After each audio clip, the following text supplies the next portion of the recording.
Next.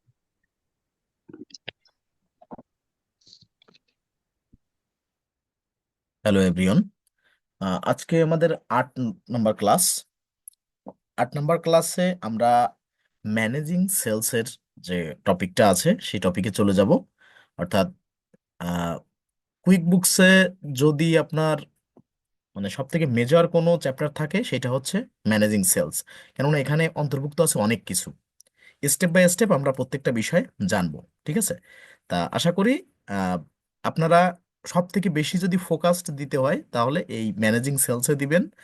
আর bank reconciliation তা সেটা এখনো আসে নাই। আমরা স্টেপ বাই স্টেপ সব কিছু শিখবো। কুইক বুকসের কোনো টুলসের কাজ আমরা স্কিপ করব না। আমরা জানি বা অনেকের আমাদের এই ধরনের নলেজ রাখি আমরা যে অনেক প্রতিষ্ঠানে 15টা ক্লাসে কুইক বুকস জিরো একসাথে শেষ করে দেয়। সর্বোচ্চ কেউ 18টা ক্লাস বা 20টা ক্লাস, কেউ 12 ক্লাসেও আছে, আবার কেউ 3.5 ঘন্টায় কুইক বুক শেখায়। ঠিক আছে? আবার কেউ 15টা 20টা ক্লাসে সর্বোচ্চ কুইক বুকস জিরো শেষ করে। তা আমাদের শুধু কুইক বুকসের উপরে 22টা ক্লাস রাখার এই মানে যে অন্তত কোনো একটা প্রতিষ্ঠান বাংলাদেশে পূর্ণাঙ্গভাবে অন্তত শেখাক, এটুকু আস্থার জায়গা যেন মানুষের তৈরি হয়। ঠিক সেই জন্য কিন্তু মানে পূর্ণ সিলেবাসে আমি কুইক বুকস শেখাচ্ছি। এখন কোনোটা বলতে পারবেন না যে কোনো টুলসের কাজ গ্যাপ থেকে যাচ্ছে, শুধু এই কারণে কিন্তু আমরা পূর্ণাঙ্গভাবে শেখাচ্ছি। ঠিক আছে? তা আশা করি স্টেপ বাই স্টেপ আমরা সবগুলো শেষ করব। আচ্ছা, এখন ম্যানেজিং সেলস এই যে চ্যাপ্টারটা, এখানে এই একটা চ্যাপ্টারে দেখবেন ক্লাস আছে মিনিমাম 3টা 4টা। তা সেক্ষেত্রে আমরা প্রথমে টুলসের কাজগুলো দেখব। ধরেন কোনো 2 4 5টা ট্রানজেকশন দিয়ে আমরা এটা রেকর্ড করব। রেকর্ড করে আমরা আবার বাল্ক ডাটাবেজে প্র্যাকটিস করব। ঠিক আছে? প্রজেক্ট ওয়াইজ যে ডাটাবেজ। এখন ম্যানেজিং সেলসের আন্ডারে দেখেন কি কি আছে আমরা একটু দেখে আসি। রেকর্ডিং ইনভয়েস, কিভাবে ইনভয়েস রেকর্ড করতে হয় সেটা আমরা রেকর্ড করব। তারপর রেকর্ডিং এস্টিমেট, এস্টিমেট কিভাবে রেকর্ড করতে হয়। এরপরে কনভার্ট এস্টিমেট টু ইনভয়েস, কোনো একটা এস্টিমেটকে আমরা কিভাবে ইনভয়েসে কনভার্ট করি এটা দেখব। ক্রেডিট নোট, ক্রেডিট নোটটা কি, এটা কিভাবে তৈরি করে আমরা ডিটেইলে জানবো। পাশাপাশি রিসিভ পেমেন্ট। ঠিক আছে? রিসিভ পেমেন্ট অর্থাৎ আপনি যদি বাকিতে কোনো প্রোডাক্ট বিক্রি করেন বা আপনি যে বাইরের কাজ করতেছেন, উদাহরণগুলো আমরা নিজের থেকে দেই কেন, যে আপনি বিক্রি করতেছেন এই কথাটা বলার মানে এই যে আপনি অ্যাজ এ অ্যাকাউন্ট্যান্ট কোনো একটা প্রতিষ্ঠানের, সেক্ষেত্রে আপনার প্রতিষ্ঠান থেকে বিক্রি হচ্ছে, আপনি সেটা রেকর্ড করতেছেন। ঠিক আছে? এভাবে বলা হয় আর কি। যাই হোক, তো আমরা এই বিষয়গুলো দেখব। আহ, এখানে এস্টিমেটের ব্যাপারটা অন্যান্য বিগত যত ব্যাচ ছিল সেখানে আগে ছিল, আপনারা হয়তো খেয়াল করে দেখছেন সিলেবাসে, যে এই যে ম্যানেজিং সেলসের আন্ডারে রেকর্ডিং ইনভয়েসের আগে এই রেকর্ডিং এস্টিমেট ব্যাপারটা ছিল। কিন্তু অনেকে আপনারা জানেন না, একটা সমস্যা ফেস করেন, সেটা হচ্ছে এই যে এস্টিমেট, কোনো একটা এস্টিমেট বা কোনো, ধরেন আপনি কুইক বুকস একটা প্রতিষ্ঠান ক্রিয়েট করছেন, আপনি একটা কোম্পানি ক্রিয়েট করছেন, সেক্ষেত্রে সেই কোম্পানিটা ক্রিয়েট করে প্রথমেই আমরা যদি এস্টিমেটে হাত দিই, তাই একটা এস্টিমেট ওটা শো করে না অল সেলসে। কেন শো করে না জানেন? যে কোনো একটা প্রতিষ্ঠান শুরুতেই এস্টিমেট, অন্তত কোনো একটা ট্রানজেকশন থাকতো এস্টিমেট, কিন্তু এটা নন পোস্টিং আইটেম। তা যে কোনো একটা ইনভয়েস বা বিল বা অন্য যে কোনো একটা ট্রানজেকশন যদি আমরা করে থাকি বা একটা রেকর্ড করা হয়, তারপরে এস্টিমেটটা সেলস, অল সেলসে শো করে। সেলস সেন্টারের অল সেলস অপশনে গেলে আমরা পাবো। কিন্তু এস্টিমেটটা সাথে সাথেই শো করে না। এই এস্টিমেটকে শো করানোর জন্য এর পরে আবার আমাদের একটা মানে ইনভয়েস করতে হয় বা আদার্স যে কোনো কিছু একটা করতে হয়, তারপরে কিন্তু আমরা এস্টিমেটটাকে দেখতে পারি। যার কারণে এবার আপনাদের সিলেবাসটা এভাবে একটু সাজানো হয়েছে যে এস্টিমেটের আগে যদি আমরা একটা ইনভয়েস রেকর্ড করি তাহলে এই প্রবলেমটা হবে না। মানে এটা কিছুই না, জাস্ট এই যদি রেকর্ডিং এস্টিমেট দেখেন, যেটা 2 নম্বরে আছে, এইটা 1 নম্বরে ছিল, আর এটা এখন 1 নম্বর থেকে 2 নম্বরে।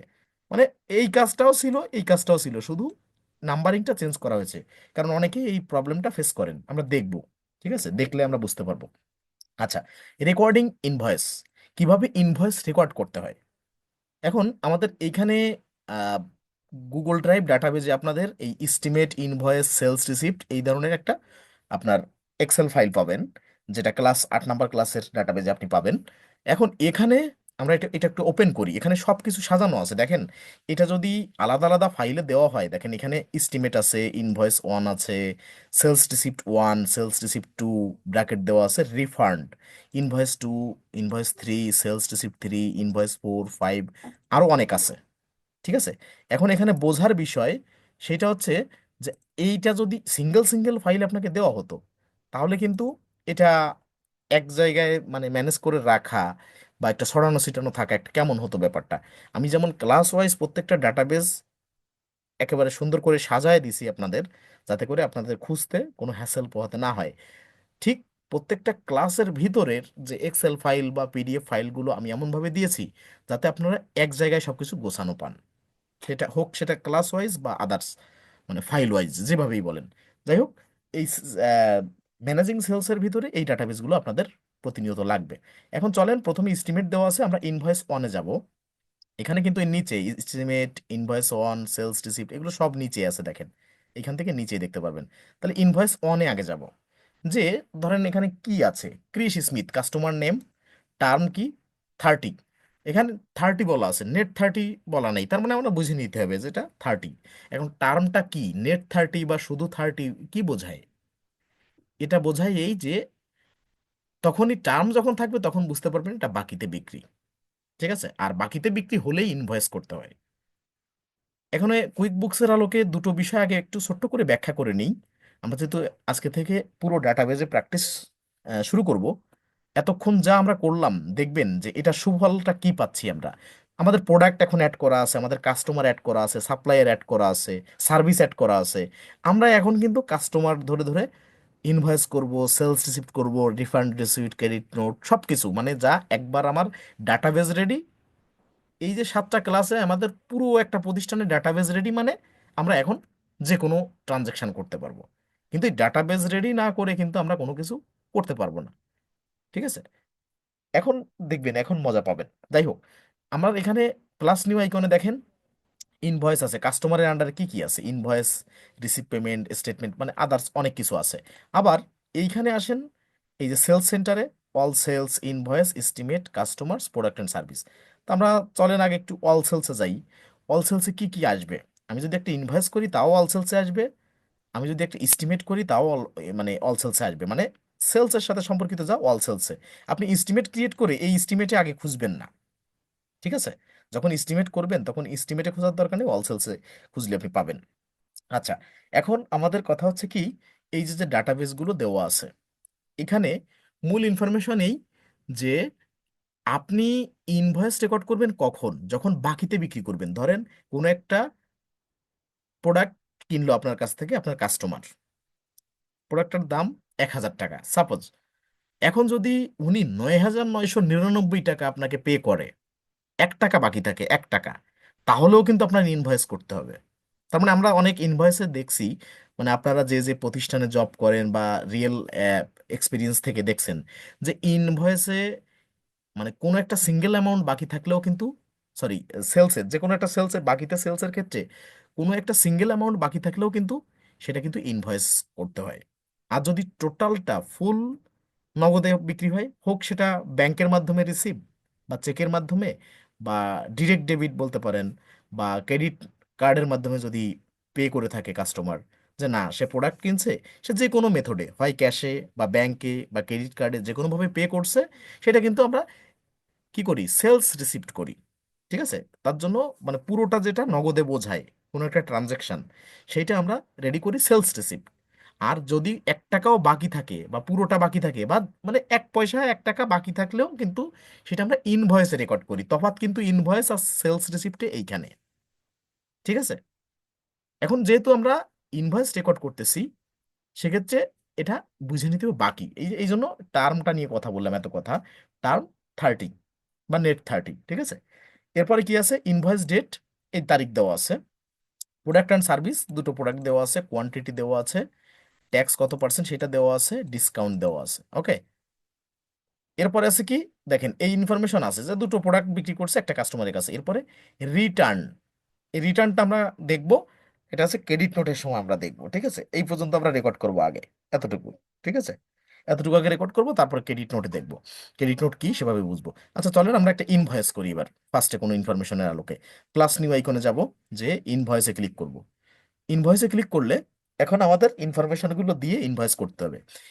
এখন এইখানে প্রোডাক্ট দুইটা থাকবে, আপনার যদি কোনো একটা বায়ার কাজ দেয় 200 প্রোডাক্ট, ঠিক আছে, এখানে যদি কোয়ান্টিটি থাকে, এখানে যেমন কোয়ান্টিটি আছে কয়টা, একটা প্রোডাক্ট আছে পাঁচটা, একটা চারটা। ওখানে যদি 500 প্রোডাক্ট থাকে বা 400 প্রোডাক্ট থাকে, 4000ও প্রোডাক্ট থাকে, মানে কোয়ান্টিটি নট ম্যাটার। ঠিক আছে, মূল ফোকাস থাকবে আপনার প্রসিডিউর কি, আপনি সঠিক প্রসিডিউরে আগাচ্ছেন কিনা। ওকে, তো চলেন আমরা কাস্টমার অ্যাড করব। এখানে কাস্টমারের নাম কি, ক্রিস স্মিথ। আগে দেখব ক্রিস স্মিথ আমাদের ডাটাবেজে আছে কিনা। কপি করে নিয়ে আসবো, কপি করে এখানে পেস্ট করলাম। পেস্ট করলে দেখি ক্রিস স্মিথ আছে কিনা। এই যে ক্রিস স্মিথ আছে, তার মানে ক্রিস স্মিথ আছে মানে আমার এখানে ক্লিক করে দিলে হচ্ছে। দেখেন, জাস্ট ক্লিক করে দিব। এই এত অ্যাড করার মানে কেন অ্যাড করলাম, এই 7টা ক্লাসে কি হলো, তার পূর্ণাঙ্গ প্র্যাকটিসটা এখন আপনি দেখতে পারবেন যে এর প্রতিফলনটা কেমন হচ্ছে। ডাটাবেজে সবাই অ্যাড করা থাকলে কুইক বুকসে কোনো কাজই আপনার কাছে কঠিন মনে হবে না। আচ্ছা, এবার আমরা টার্ম নেট 30, নেট 30 এটা ডিফল্টে আমরা সেট করে রাখছিলাম কোম্পানি সেট আপের সময়, কিন্তু এটা মূলতই নেট 30। ঠিক আছে, এই যে এখানে নেট 30 ডিফল্টে সেট করা আছে বিধায় তা কিন্তু না, আমরা এই 30কে নিয়েছি। কারোর ক্ষেত্রে এটা 15 থাকবে, কারোর ক্ষেত্রে 45 থাকবে, কারোর ক্ষেত্রে 60 থাকবে। সেক্ষেত্রে আমরা এখানে টার্ম কি আছে সেটা দেখে নিব। নিলাম ইনভয়েস ডেট 14 ডিসেম্বর 2022। দেখেন, আজকের ডেটে ইনভয়েস করা খুব বেশি আহামরি বিষয় না, আজকের ডেটটা এখানে থাকে। বা 2-1 মাস প্রিভিয়াসও কোনো ইজি, মানে সরি, এই কোনো ডিফিকাল্ট ম্যাটার না। কিন্তু ব্যাক ডেটে করা, সেটার প্রতিফলন কেমন কি দেখি, সেটাও কিন্তু প্র্যাকটিস থাকা দরকার আমাদের।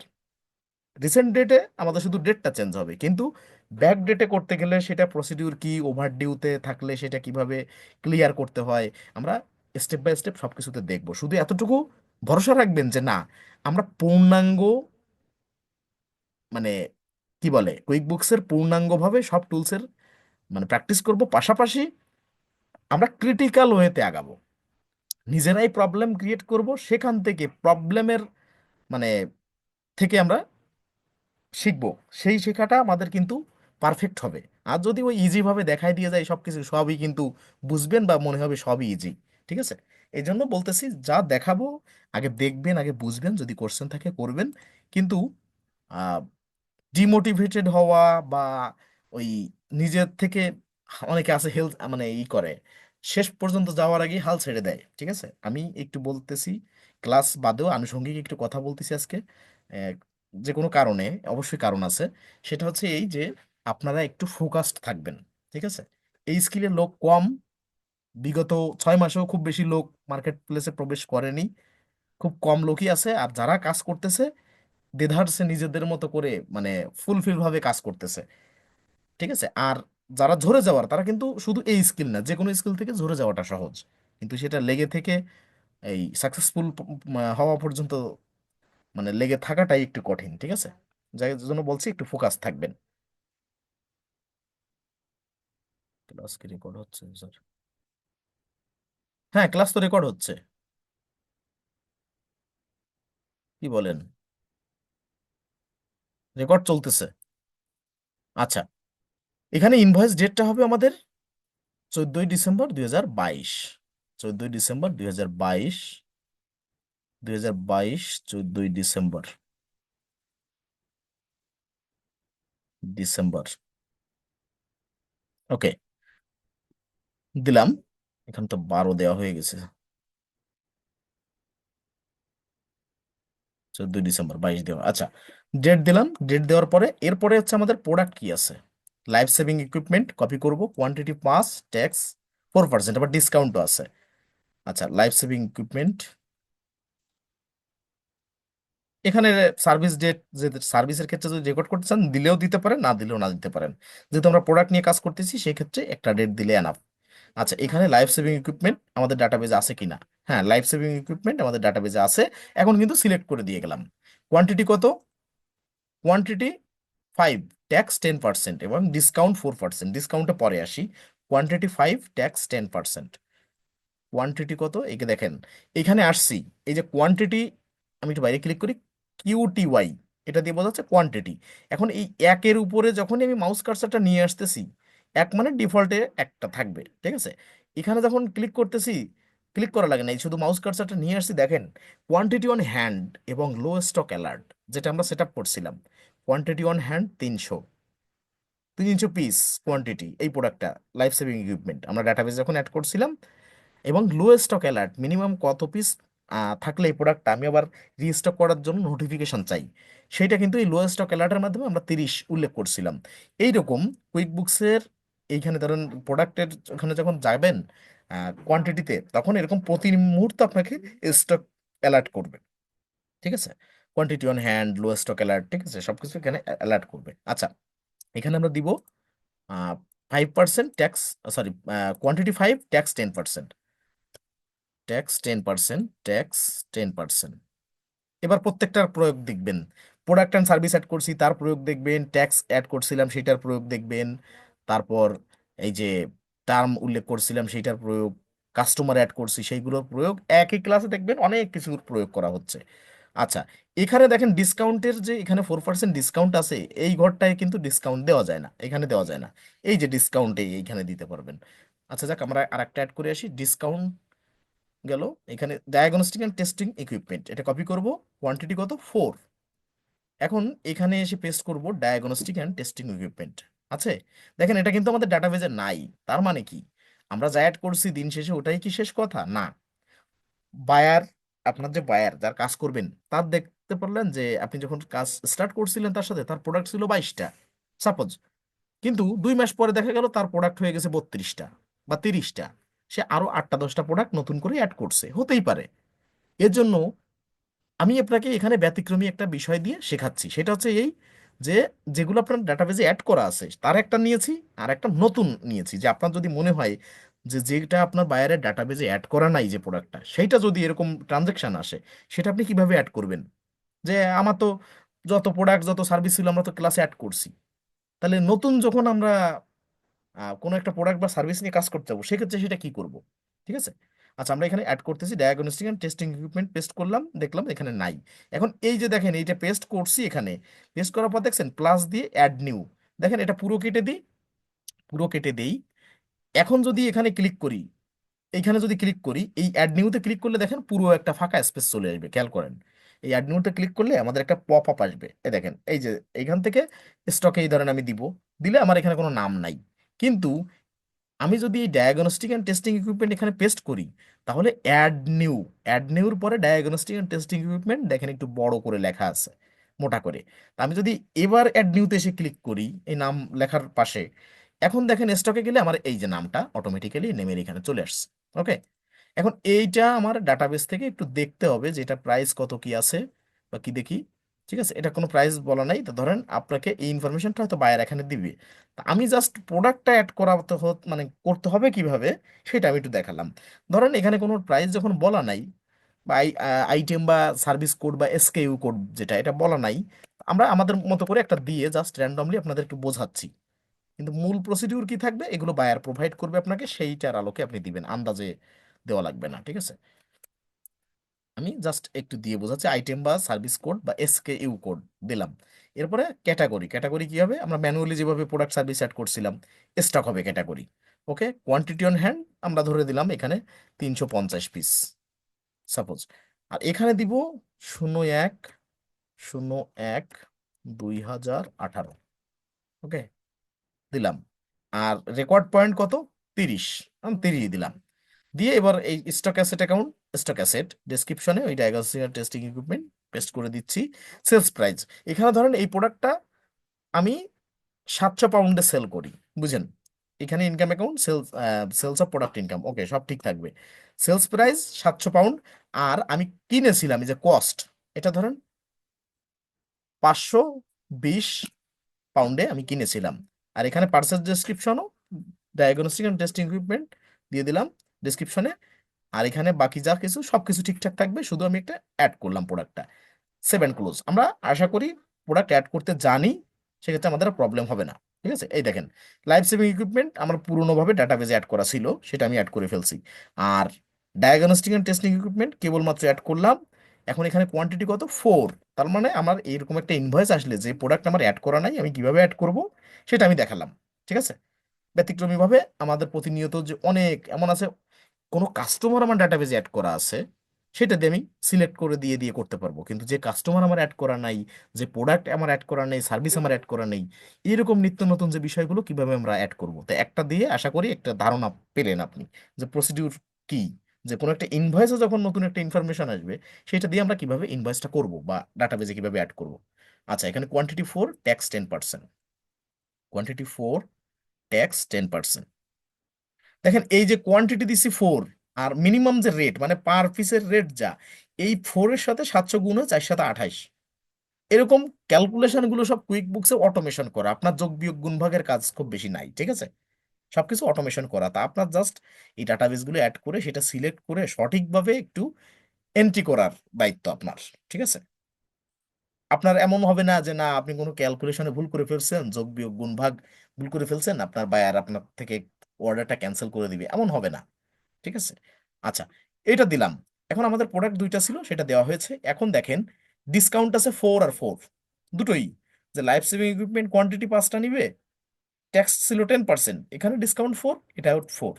এখন আমরা যদি একটু বের করি, এটা আমাদের একটু গড় করতে হবে, অ্যাভারেজ করতে হবে। কিরকম?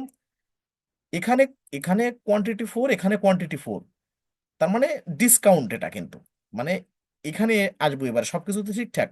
এর ধরেন সাব টোটাল 7,200 পাউন্ড, আর এখানে টোটাল 7,920 পাউন্ড। কেন?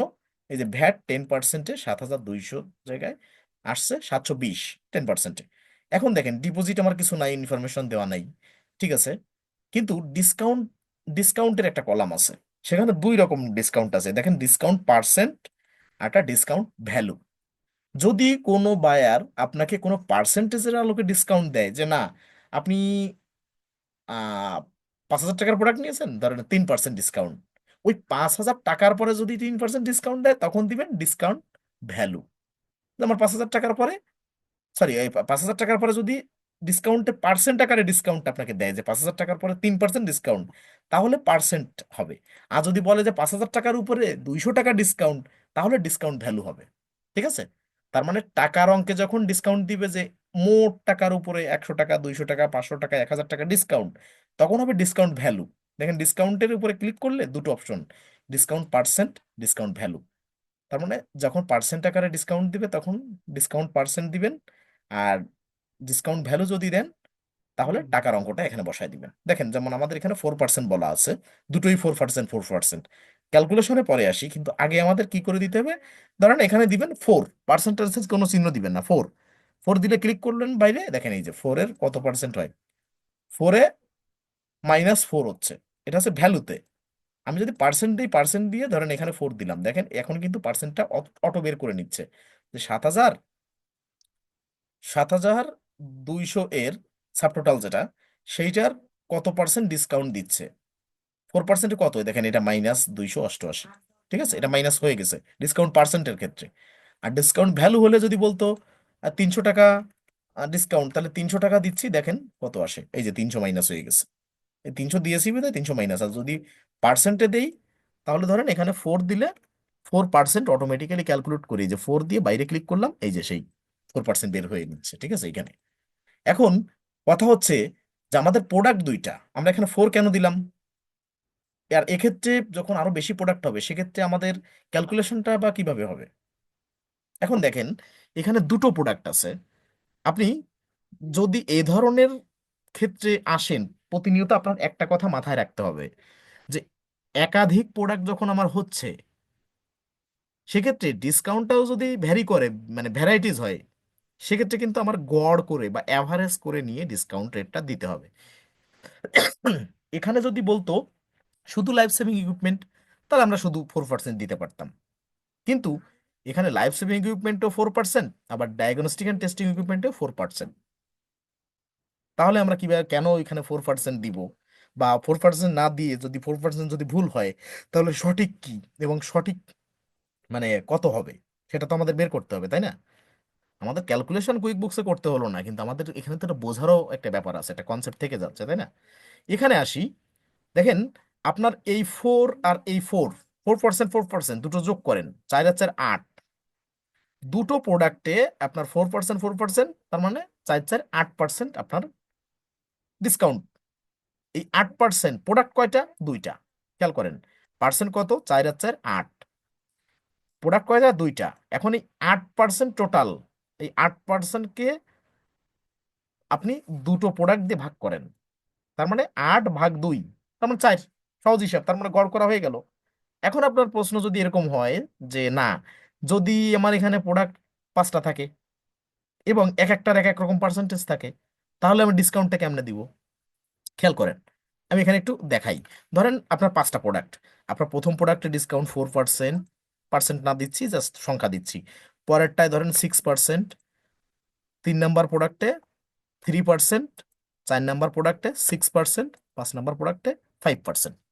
দেখেন, এখন 4 6 আছে 10, 13, 13 আর 6 19, 19 আর 5 24, 24। এটা কয়টা প্রোডাক্ট? ধরেন 5টা প্রোডাক্ট। এখন আপনার ডিসকাউন্টের পার্সেন্টটা কি হবে? প্রোডাক্ট 5টা, পার্সেন্টেজ যোগ করলে 24। এভাবে আপনি কিভাবে বের করবেন? দেখেন, এক্সেলে ফর্মুলা অনেকে জানেন, অনেকে জানেন না, অর্থাৎ অ্যাডভান্স এক্সেল অনেকে জানেন, অনেকে জানেন না। এখন এখানে যদি অ্যাডভান্স এক্সেলে প্রয়োগ দেখানো হয়, আমার তার এবার ওই এক্সেল শেখাতে হবে। ঠিক আছে?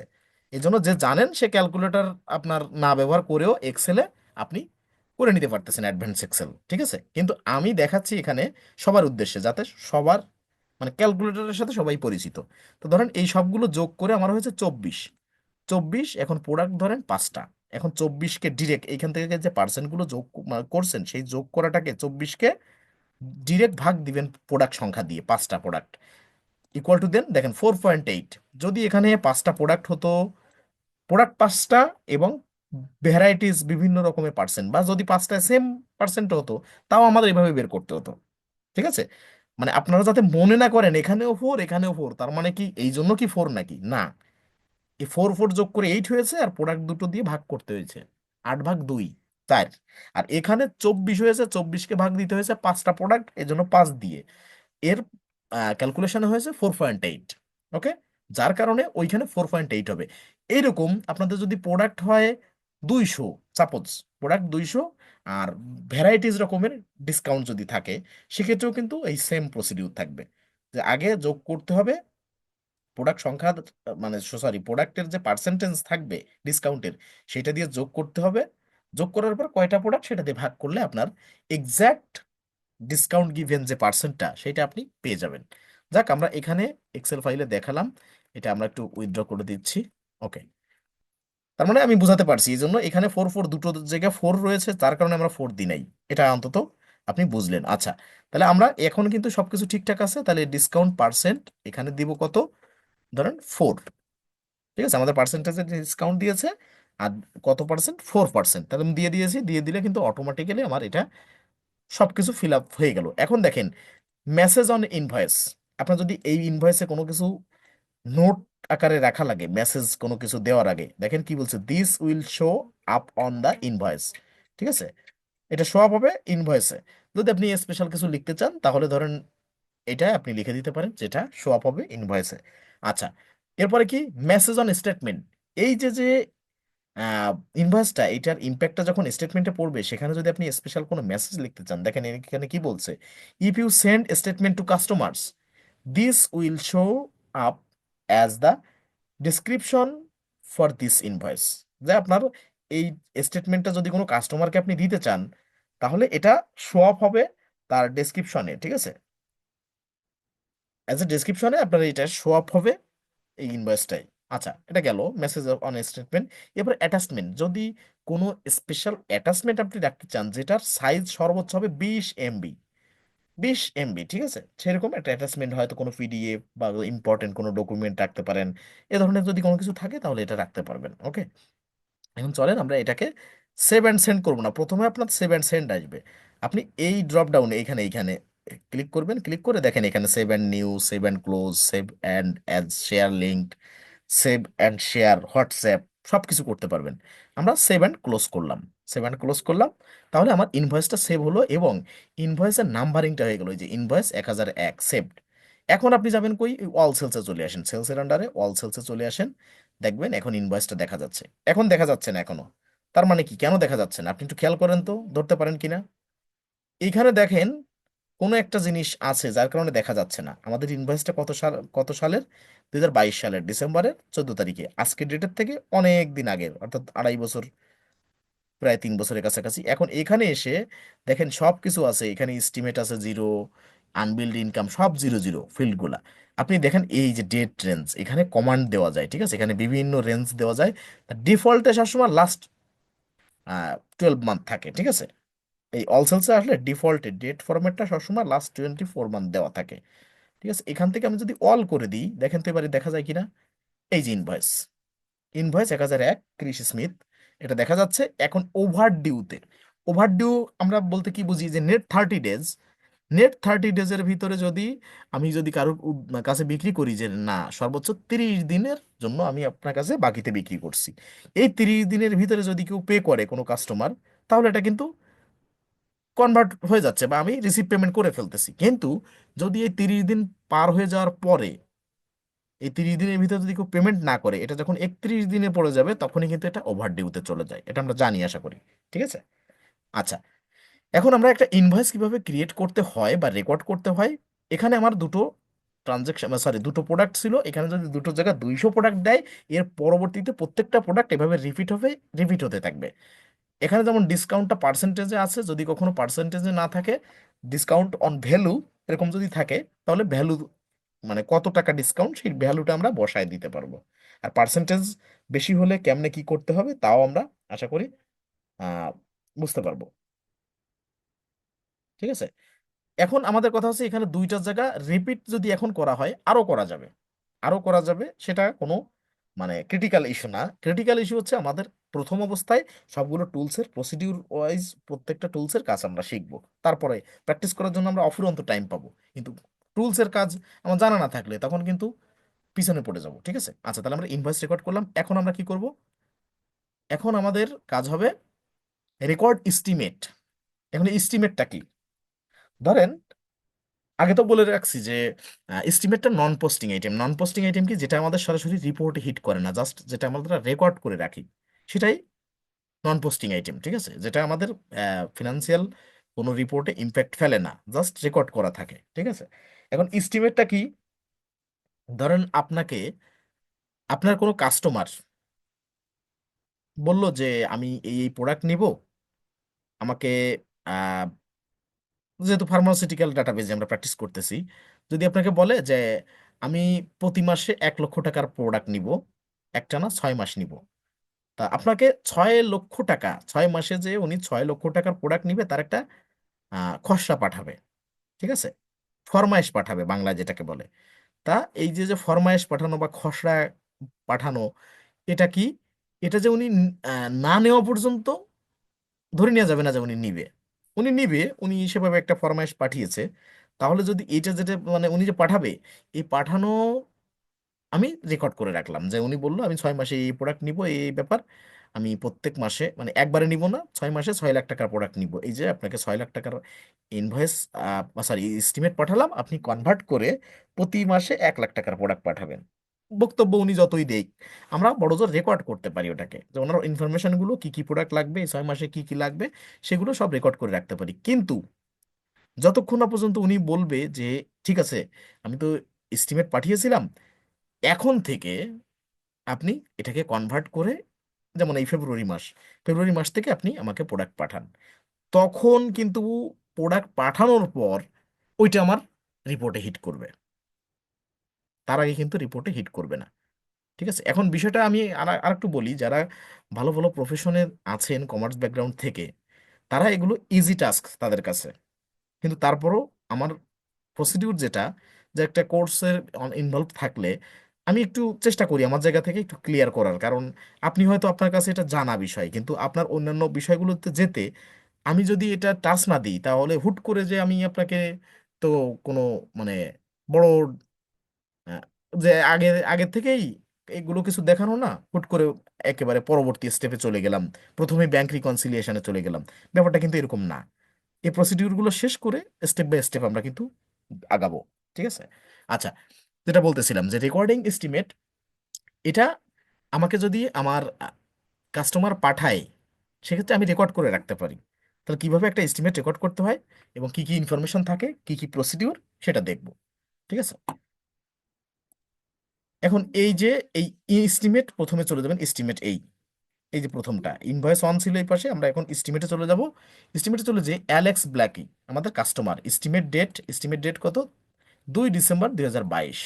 প্রোডাক্ট কি ছিল, এই তিনটা ধরেন প্রোডাক্ট, এবং ট্যাক্স এতটুকু ছিল। এটা এস্টিমেট ছিল, জাস্ট এটা এস্টিমেট দেখেন। ডিসেম্বরের 2 তারিখ 2022 সালে এস্টিমেট পাঠিয়েছে, এরপরে ডিসেম্বরের 7 তারিখে কনভার্ট করা হয়েছে এটাকে ইনভয়েসে। ওকে, এখন চলেন আমরা এস্টিমেটে চলে যাব।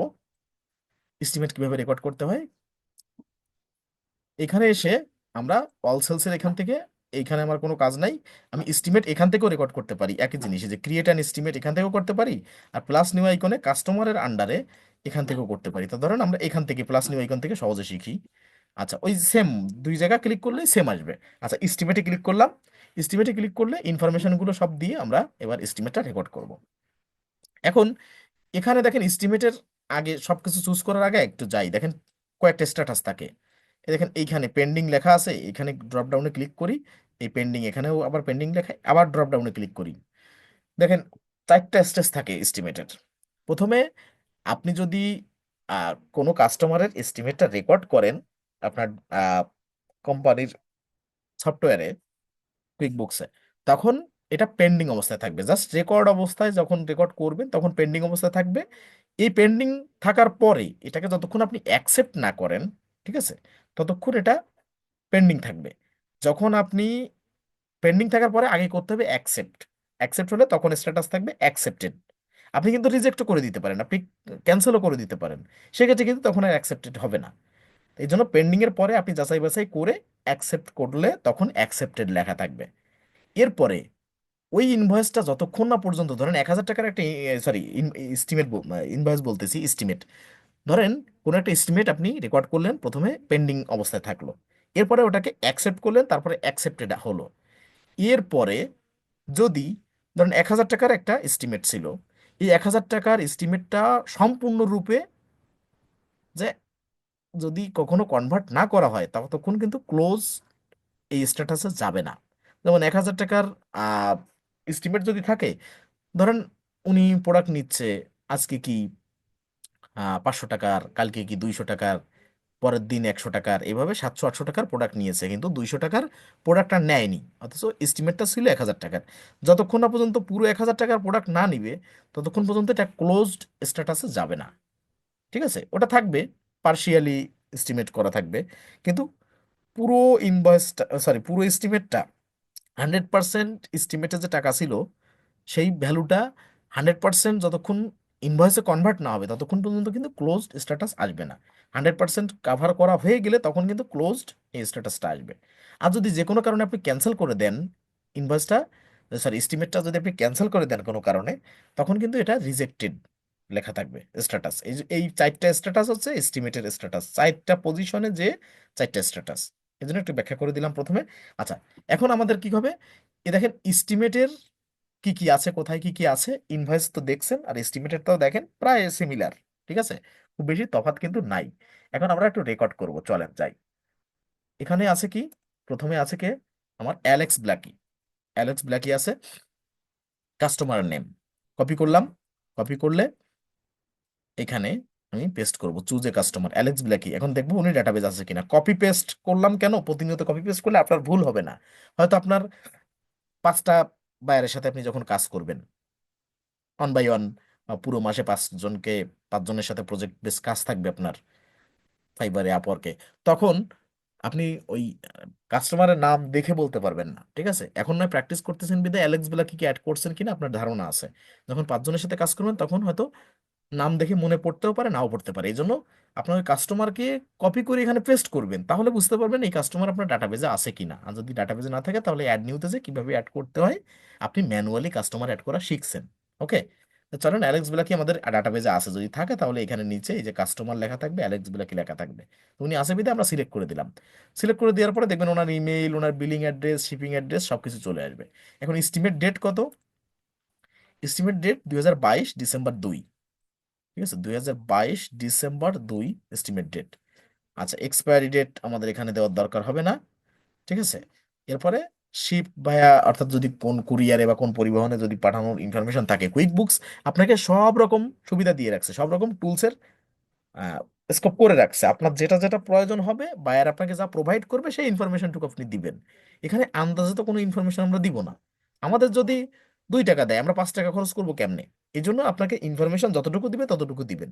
কুইক বুক সব কিছু দেওয়ার মতো স্কোপ রাখছে, ফাঁকা জায়গা রাখছে, স্পেস রাখছে আপনার জন্য, ঠিক আছে। আপনার যে কোন কোন ইনফরমেশন বায়ার আপনাকে দিচ্ছে সেভাবে আপনি দিতে পারবেন। ওকে, তাহলে আমাদের এতটুকু ইনফরমেশন ছিল, এরপরে ইনফরমেশন ছিল না। এবার আমরা কি করব? আমাদের এখন করতে হবে, ডেটটা দিলাম। এখন প্রোডাক্টটা চলে যেতে হবে সরাসরি। প্রোডাক্ট কি কি? সার্জিক্যাল ইকুইপমেন্ট কপি করলাম, কোয়ান্টিটি 2, ট্যাক্স 10%। এখানে ক্লিক করলাম, সার্জিক্যাল ইকুইপমেন্টে পেস্ট করলাম, এটা অ্যাড করা আছে, quantity 2, tax 10%।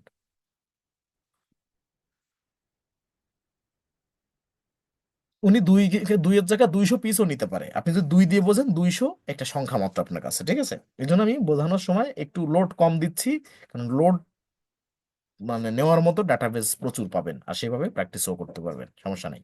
Surgical equipment quantity 2, tax 10% দিলাম। এরপরে সরি, লাইফ সেভিং ইকুইপমেন্টকে কপি করে নিয়ে আসি, এটা quantity 3, tax 0। Life saving equipment এই যেখানে আছে, কোয়ান্টিটি, আবার একটু দেখে আসি, sorry, quantity 3, tax 0। Quantity 3, tax হবে হচ্ছে 0। জিরো কই, আচ্ছা, 0 রেটেড, ওকে। আচ্ছা, আচ্ছা, এরপরে আছে কি? Diagnostic and testing equipment quantity 4, tax 10।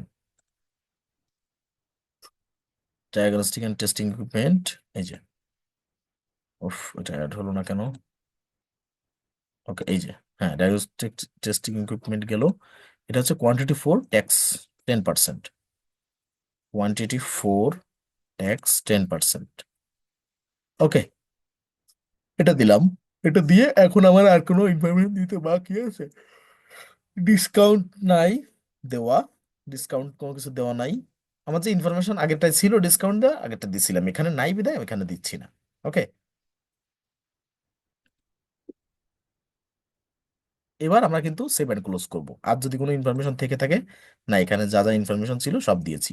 এর পরেরটুকু কিন্তু না, পরেরটুকু হচ্ছে কনভার্ট টু ইনভয়েস, সেটা আমরা পরে দেখবো। তাহলে এই হচ্ছে আমাদের এস্টিমেট ছিল, এস্টিমেটটা আমরা রেকর্ড করব। এখন এসে আমি সেভ অ্যান্ড সেন্ড না দিয়ে, যে কোনো নতুন কিছু যখন করতে যাবেন তখন সেভ অ্যান্ড সেন্ড আসবে। এই যে এই পাশে যখন ড্রপ ডাউন একটা চিহ্ন আছে, এখানে ক্লিক করেন, এখানে সেভ অ্যান্ড নিউ আছে, সেভ অ্যান্ড ক্লোজ আছে, সেভ অ্যান্ড ক্লোজ দিবেন। আচ্ছা, এস্টিমেট 1001 সেভ। ওকে, এবার আপনি কি করবেন? এখানে দেখেন এই যে এস্টিমেট লাস্ট 12 মান্থ লেখা, এখানে যদি ক্লিক করেন, ক্লিক করে যদি এস্টিমেটে দেখেন, এস্টিমেটে আছে অল ডেট দেওয়ার স্কোপ আছে, এস্টিমেটে কিন্তু অল ডেট দেওয়ার স্কোপ নাই।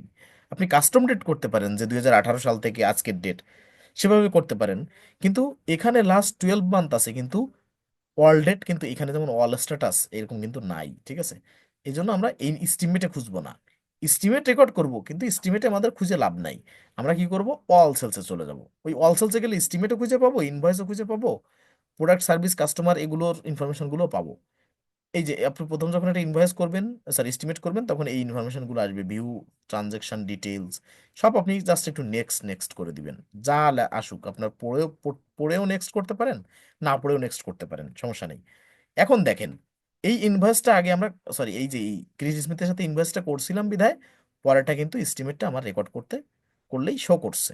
যদি আমি এই ইনভয়েসটা আগে ক্রিয়েট না করতাম, তাহলে এস্টিমেটটা এখানে শো করতো না। এস্টিমেটটাকে শো করার জন্য আমার একটা মানে এক্সাম্পল ইনভয়েস করতে হতো, ঠিক আছে।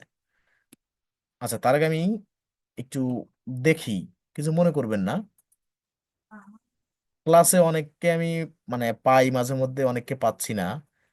অনেকে দেখেছে ক্লাস শেষ হলেও কেটে দেন তো, বা চলে যান তো, অনেক ক্ষেত্রে দেখা হয় না, একটু দেখতে চাচ্ছিলাম। ওকে, আচ্ছা, তাহলে আমাদের এস্টিমেট রেকর্ড করা হলো। এখন দেখেন এই যে পেন্ডিং বলছিলাম, এই যে স্ট্যাটাস, 4টা স্ট্যাটাস ছিল পেন্ডিং, এস্টিমেট পেন্ডিং আমাদের এখন আছে। এখন আমাদের প্রথম করণীয় কি হবে? এই এস্টিমেটটাকে এসে, ধরেন এই যে বায়ার, এই রেকর্ড তো করে রাখলাম, এখন কিছু না। এখন এই যে 2 ডিসেম্বর 2022 সালে এস্টিমেটটা রেকর্ড করা, যিনি এই যে অ্যালেক্স ব্ল্যাকি কাস্টমার, উনি 2 ডিসেম্বর এই এস্টিমেটটা দিয়েছিলেন। এখন আমাদের করণীয় কি হবে? উনি বলছে 7 ডিসেম্বর, এই যে কনভার্ট টু ইনভয়েস, 7 ডিসেম্বর 2022 60%কে কনভার্ট করতে বলছে ইনভয়েসে। 60%, খেয়াল করেন, পুরোটা কিন্তু না। এই যে এস্টিমেটটা ছিল তার 60% কনভার্ট করতে বলতেছে ইনভয়েসে। এখন চলে যান আপনার সেই বিগত সেটিংয়ে, এইখানে এসে গিয়ার এখানে ক্লিক করেন। ক্লিক করে অ্যাকাউন্ট্যান্ট সেটিংয়ে যান, একটা সেটিং ওপেন আছে কিনা। কারণ অনেকেই মানে কোম্পানি সেট আপের সময় বলা হয় একরকম, ক্লাসে লাইভে দেখেন, আবার ভিডিও তো থাকেই প্র্যাকটিস করার সময়। তারপরও যদি এই সমস্ত ভুল ধরতে না পারেন, মানে তাহলে আমার মনে হয় যে প্র্যাকটিসে সন্দেহ আছে। হয়তো অ্যাসাইনমেন্ট অনেকে দেন, বা অনেকে অনেকে তো দেনও না, অনেকে দেন না অ্যাসাইনমেন্ট, সত্য কথা যেটা।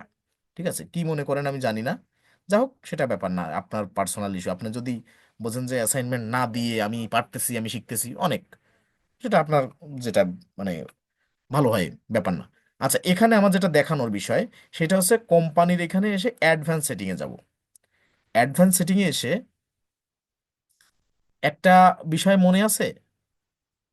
আচ্ছা, অ্যাডভান্স, এটা তো আবার, ওয়েট, সেটা হচ্ছে যে ওই যে একটা অপশন আছে না, যে এস্টিমেটকে কনভার্ট করতে হবে পার্শিয়ালি নাকি, আহ দাঁড়ান, এটা সেলস এর ভিতর থাকবে মেবি, একটা মিনিট, সেলসে একটু, এই যে প্রোগ্রেস ইনভয়েসিং, খেয়াল করেন, সেলস এর ভিতরে, অ্যাডভান্সে না, প্রোগ্রেস ইনভয়েসিং। এই যে create multiple partial invoice from a single estimate, মনে আছে? খেয়াল করেন, প্রোগ্রেস ইনভয়েসিং, কোম্পানি সেটিং এর এসে সেলস এর ভিতরে, সেলস সেটিং এ, কোম্পানির নিচে সেলস সেটিং এ এসে প্রোগ্রেস ইনভয়েসিং নামে একটা অপশন ছিল। সেখানে create multiple partial invoices from a single estimate, যে একটা সিঙ্গেল এস্টিমেটকে মাল্টিপল পার্শিয়াল ইনভয়েস করতে পারবো। এই যে যে একটা ইনভয়েস, সরি, এস্টিমেট আমরা রেকর্ড করছি, এই এস্টিমেটকে আমরা চাইলে এখন 10 বার ভাঙতে পারি, 15 বার ভেঙে ভেঙে মানে ভাগে ভাগে নিতে পারি। তো ধরেন টাকা হলো, এই এস্টিমেটে টাকা ছিল 1 লাখ, আমরা 10 বার ইনভয়েস করে এটাকে মন মতো করে 10,000 10,000 টাকার করে প্রোডাক্ট ইনভয়েসে কনভার্ট করে নিতে পারি। কখন পারি? যখন আমরা এটা ওপেন করব। এই যে এই একটা মানে কোশ্চেনের উত্তর দিতে দিতে দিতে প্রত্যেকটা ব্যাচে আমি মানে খারাপ লাগে যে এই এত ইনফরমেশন, এত এত কিছু এখানে দেওয়া আছে, ওপেন করা আছে, তারপরও অনেকে মানে কেমন প্র্যাকটিস করে, আম, মানে বোঝাটাই কষ্টকর। যে এখানে দেখানো হয় কোম্পানি সেটিং এর সময় যে প্রোগ্রেস ইনভয়েসিং, এখানে ওপেন করবেন, ওপেন করে সেভ দিবেন, তারপরে সব কাজ করে এসে ডান দিবেন। কারণ কি? তাহলে আপনি একটা ইনভয়েসকে ভেঙে ভাগে ভাগে কিন্তু, সরি, একটা এস্টিমেটকে ভেঙে ভাগে ভাগে ইনভয়েস করতে পারবেন। এখন বিষয়টা হচ্ছে এই যে আহ, এই যে যে ইনভয়েসটা করবেন আপনি এস্টিমেট থেকে, এটা যদি আপনি ওপেন না করেন, তাহলে কিন্তু এটা পার্শিয়ালি কনভার্ট হবে না, একবারই আপনি সুযোগ পাবেন। একটা এস্টিমেটকে একবার ইনভয়েস করার সুযোগ পাবেন। ঠিক আছে, পার্শিয়ালি সেখানে আপনি করেন আর ফুললি করেন, সেটা আপনার উপরে। ঠিক আছে, এই যে এস্টিমেটটা আমাদের, এটাকে যদি আমরা এখন একবারে আমার ফুল মানে ইনভয়েস করতে হয়, তাহলে আমার কেমন ব্যাপার হয়ে যাবে। এস্টিমেটটাকে আমি একবার কনভার্ট করতে পারবো শুধু ওই টুলসটা আমি ওপেন না করার কারণে। এই জন্য আপনাদের যদি এখনো কারোর ওপেন না করা থাকে এই টুলসটা, আপনারা একটু নিজ দায়িত্বে ওপেন করে নেবেন। এই যে প্রোগ্রেস ইনভয়েসিং, এটা ওপেন করে সেভ দিবেন, ডান দিবেন। ওকে, একটু চেক করে দেখবেন। এটা এটা চেক না করে কেউ যদি বলেন যে আমার ইনভয়েসে কনভার্ট হচ্ছে না এইভাবে আলাদা আলাদা, তাহলে কিন্তু তাহলে আমি মনে করব যে আপনার প্র্যাকটিসের সমস্যা আছে। ঠিক আছে, আচ্ছা, এখন আমাদের কাজ কি? আমরা সেই ইনভয়েসটা রেকর্ড করলাম, সেখানে চলে যাই। এই যে ইনভয়েসটা না, এস্টিমেটটা, বারবার ইনভয়েস এস্টিমেট একটু ঘোলা যায়। আচ্ছা, এস্টিমেট, এখানে পেন্ডিং স্ট্যাটাস, খেয়াল করেন, পেন্ডিং আপনি রেকর্ড করলেন, এখন দেখেন এডিট সেন্ড, এরপরে দেখেন একটা ড্রপ ডাউন অ্যারো আছে, এখানে ক্লিক করেন। এই যে মার্ক অ্যাকসেপ্টেড, এখানে অনেকগুলো অপশন। আপনাদের প্রথমে কি করতে হবে? মার্ক অ্যাকসেপ্টেড, মানে এটাকে অ্যাকসেপ্ট করা হয়েছে সেভাবে আপনি মার্ক করবেন। ওকে, চলেন মার্ক অ্যাকসেপ্টেডে ক্লিক করেন। ক্লিক করলে কি আসছে দেখেন, এই যে অ্যাকসেপ্টেড স্ট্যাটাস কি হবে, অ্যাকসেপ্টেড, পেন্ডিং, অ্যাকসেপ্টেড, ডিক্লাইন, আপনি যা কিছু এখানে দিতে পারেন। তা ধরেন আমরা অ্যাকসেপ্টেড এটা দিব, দিয়ে কার মাধ্যমে আপনি অ্যাকসেপ্ট করছেন সে নাম, ধরেন আপনি অ্যাকসেপ্ট করছেন, আপনার নামটা দিবেন। আপনি কুইক বুকসে যেভাবে অ্যাকাউন্ট ক্রিয়েট করছেন সেভাবে কিন্তু আপনার মানে যে নাম দিয়ে আপনার ফার্স্ট নেম লাস্ট নেম যা ছিল বা যেভাবে যা দিয়েছেন সেভাবে দিবেন। তাহলে আমি ধরেন আমার নাম দিচ্ছি, আমি আমার নাম দিয়ে আমি এখন এটা অ্যাক্টিভ করব, ঠিক আছে। স্ট্যাটাস অ্যাকসেপ্টেড, নাম দিলাম, ডেট আজকের ডেট দিলাম। না আজকের ডেট দিবেন না, আপনি ওই সময়ের ডেট দিন। তার মানে আজকের ডেট দিলে তো ইনভয়েসটা তখনের ক্রিয়েট করতে পারবেন না। এটা তারিখ ছিল কত, 12/2/2022। এখানে আমি তারিখ দিচ্ছি 03, 03 না 12/03, উফ, 12/03/2022।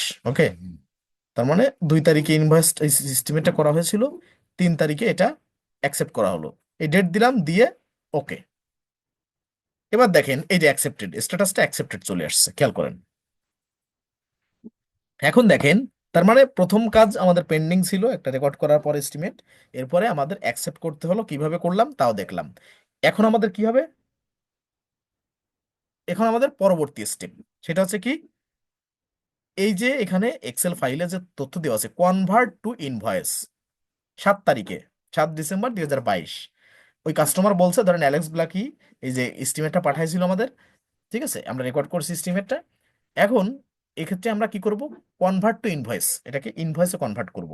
কতটুকু করব এবং কবে করব, 7 তারিখে। উনি 2 তারিখে এস্টিমেট এটা আমরা পেয়েছি, পেয়ে 7 তারিখে, 7 ডিসেম্বর 2022, অর্থাৎ 5 দিন পর আমাদের বলছে 60% আপনি কনভার্ট করে আমাকে পাঠান।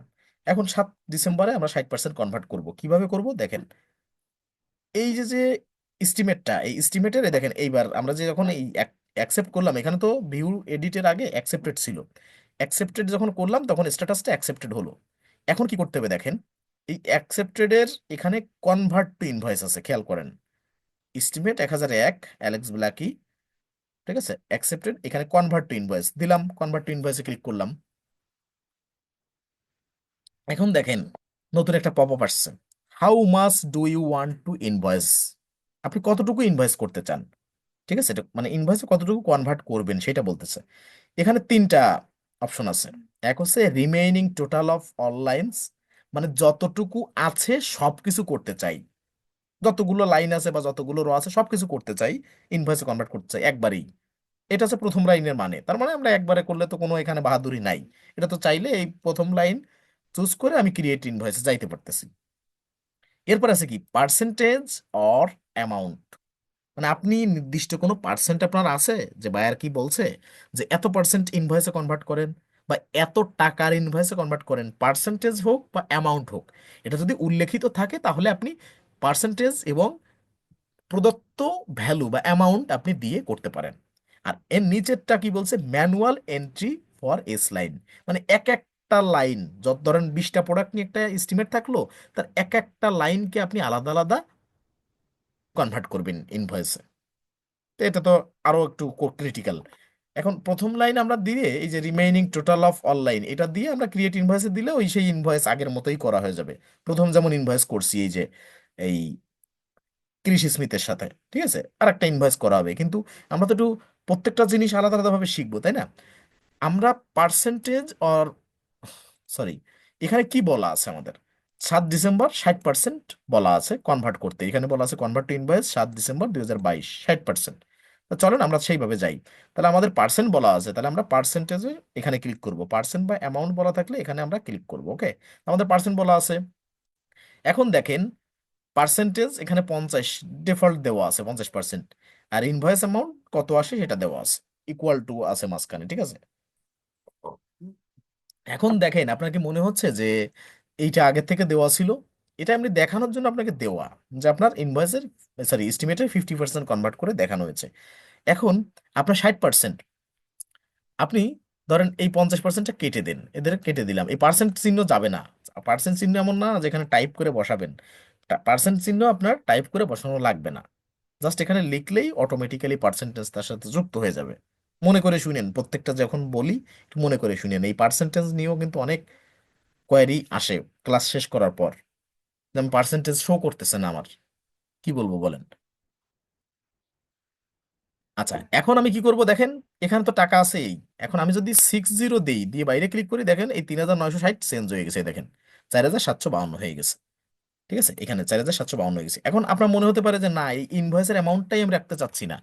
এই যে এখানে না রেখে আমি যদি 60% দেই, আবার নতুন করে কেটে দেন, ধরেন এখানে কেটে দিলাম, এখানে কেটে দিই, এখানে যদি শুধু 60 দেই, দেখেন বাইরে ক্লিক করেন, এই যে এই টাকা অটোমেটিক্যালি চলে আসবে। তা আমরা ধরেন পার্সেন্টেজ আর অ্যামাউন্ট, যদি আপনাদের বলতো এভাবে যে শুধু অ্যামাউন্ট, তাহলে আমরা কি করতাম, পার্সেন্টেজ কেটে দিয়ে, ধরেন ওনাকে এখানে যদি বলা হয় যে এখানে যত ইনভয়েসে যত টাকা আছে তার 5000 টাকা উপরে ইনভয়েস করতে হবে, দেখেন তাহলে 5000 অ্যামাউন্টটা এখানে বসাই দিতাম, তাহলে পার্সেন্টেজে ওই টাকাটা কত পার্সেন্ট হতো সেটাও কিন্তু এখানে অটোমেটিক্যালি চলে আসতো। ওকে, তাহলে ইনভয়েস অ্যামাউন্ট হলে আমরা এই সাইডে বসাবো, পার্সেন্টটা অটো হয়ে যাবে, আর পার্সেন্টেজ হলে আমরা এখানে বসাবো, ইনভয়েস অ্যামাউন্টটা অটো হয়ে যাবে। দুটো ব্যাপার বুঝতে হবে। ঠিক আছে, আমাদের এখন কি আছে, আমাদের পার্সেন্টেজ 60%, 60, বাইরে ক্লিক করি, এই যে আমার পার্সেন্ট হয়ে গেছে। ঠিক আছে, তার মানে এখানে বলা ছিল যে 60% ইনভয়েস করতে হবে, 60% দিলাম, দিয়ে ক্রিয়েট ইনভয়েসে গেলাম।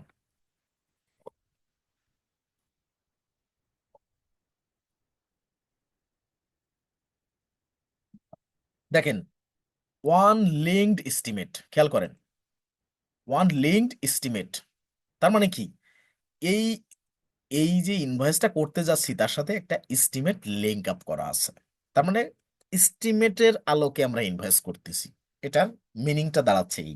ঠিক আছে, এই ইনভয়েসটা আমরা ডিরেক্টলি ইনভয়েস করতেছি না, ইতোপূর্বের কোনো কিছুর সূত্র ধরে আমরা ইনভয়েসটা করতেছি, এই জন্য লিঙ্কড দেওয়া আছে। ঠিক আছে, এবার দেখেন, সে কাস্টমার আমরা আমাদের দেওয়া লাগে নাই, অটোমেটিক্যালি অ্যালেক্স ব্ল্যাকি, যাকে মানে যার এস্টিমেটটা রেকর্ড করছিলাম, তার নামটা অটোমেটিক্যালি চলে আসছে, তার ইমেইল, টার্ম কত, ইনভয়েস ডেট কত, ডেটটা দিতে হবে আমাদের, এখানে কাজ হবে।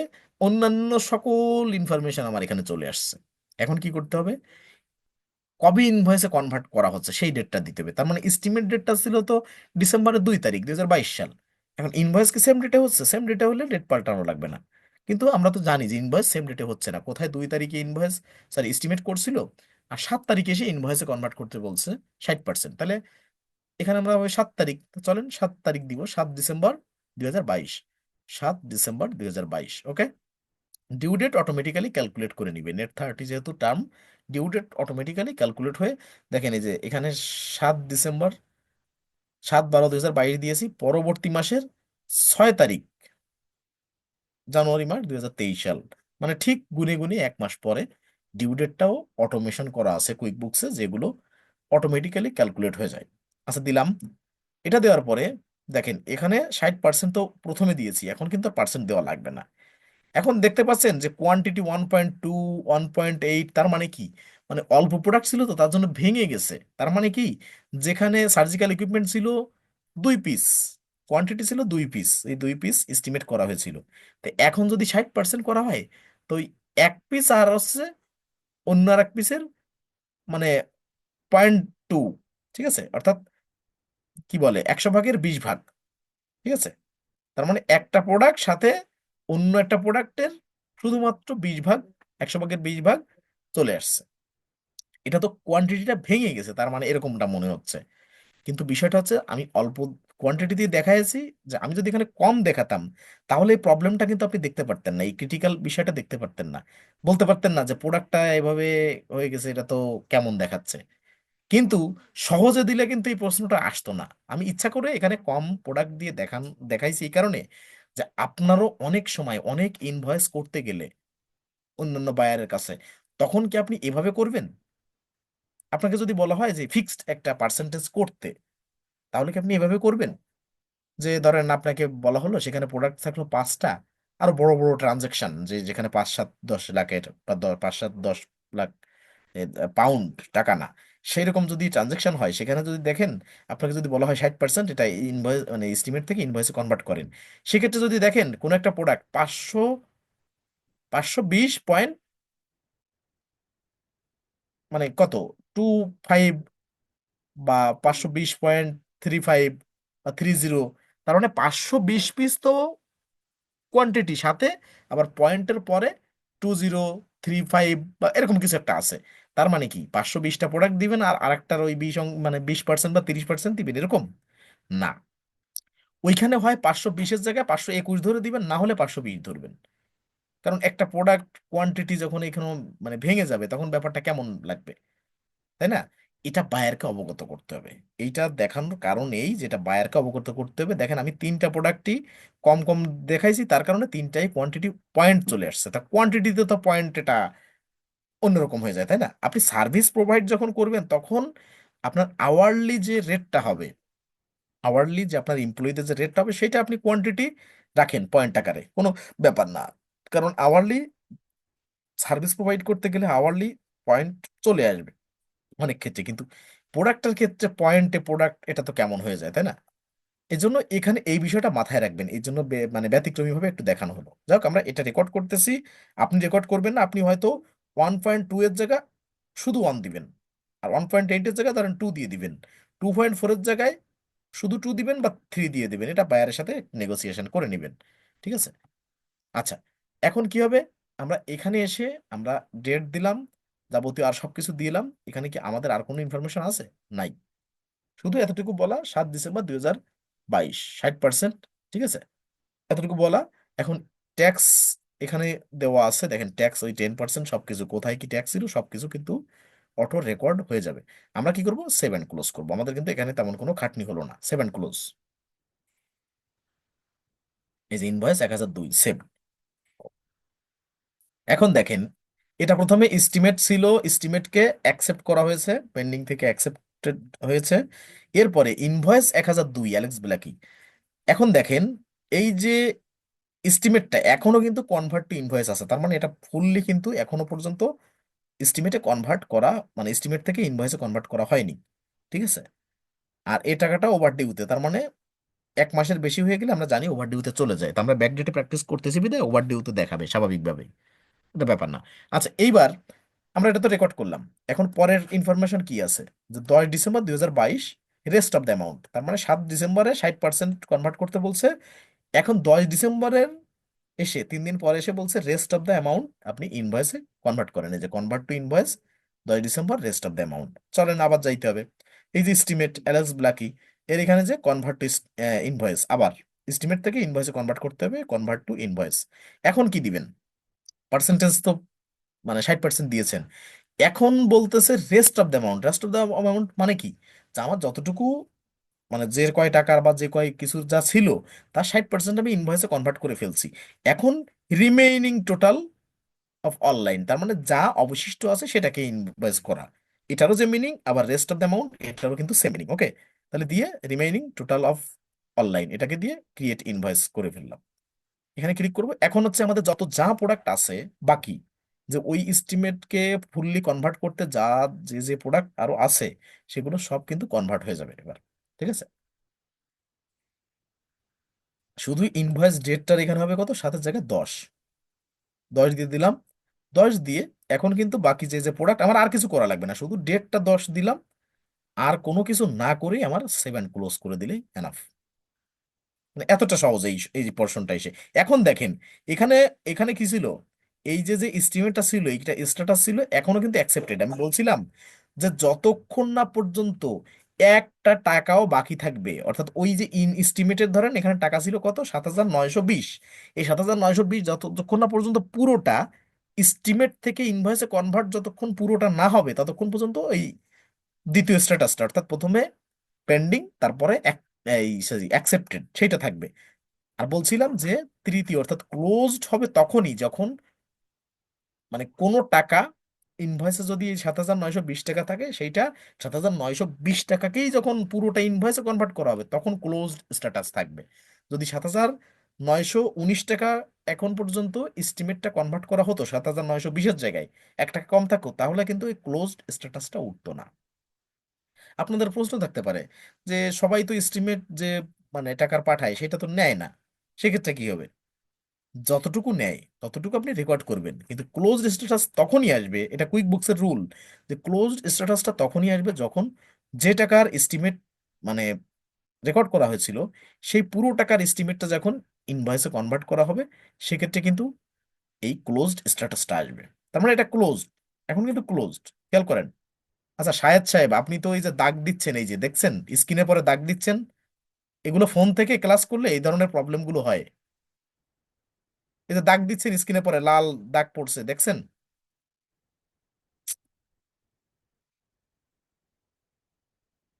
ক্লাসের ভিতরে।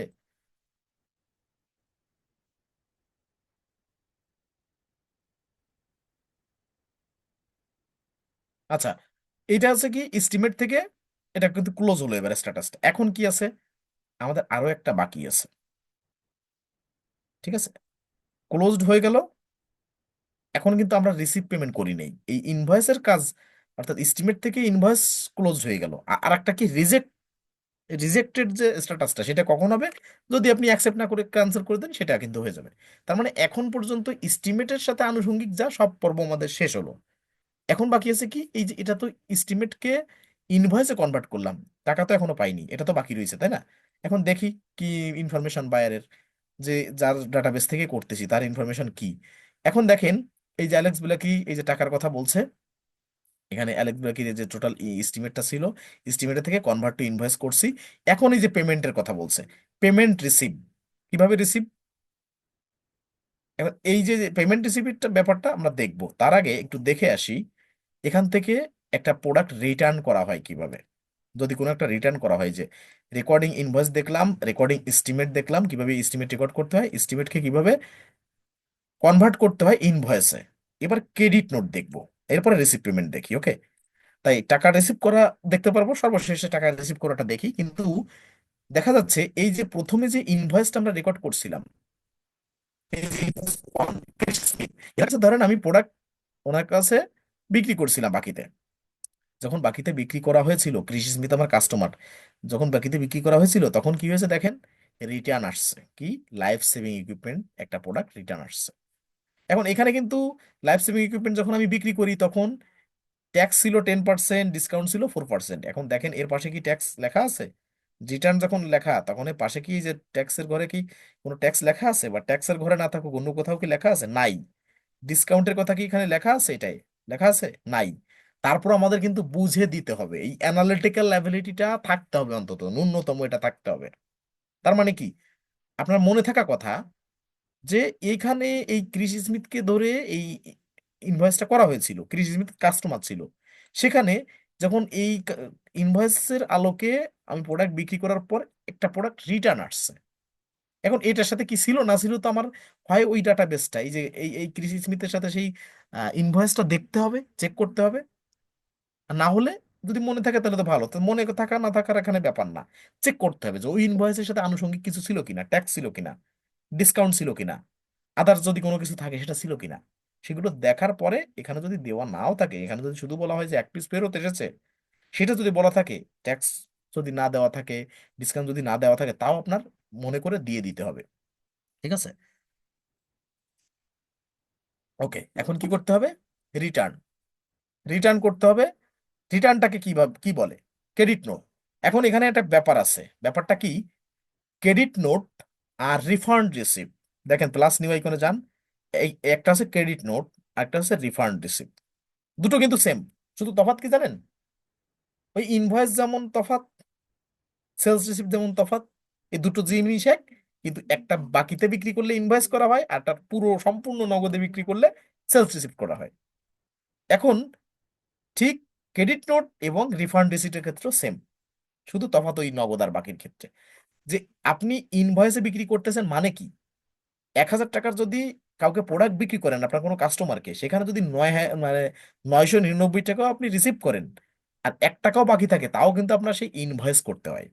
যে আমি, আমার কোনো একটা কাস্টমার, সে একটা প্রোডাক্ট কিনবে যার দাম 1,000 টাকা, সে আমাকে 999 টাকা পে করছে, বলছে বাকি 1 টাকাও পে করব। ছাড় দেওয়া হয়নি, ছাড় যেটা দেওয়া হয়েছে সেটা ধরেন আলাদা।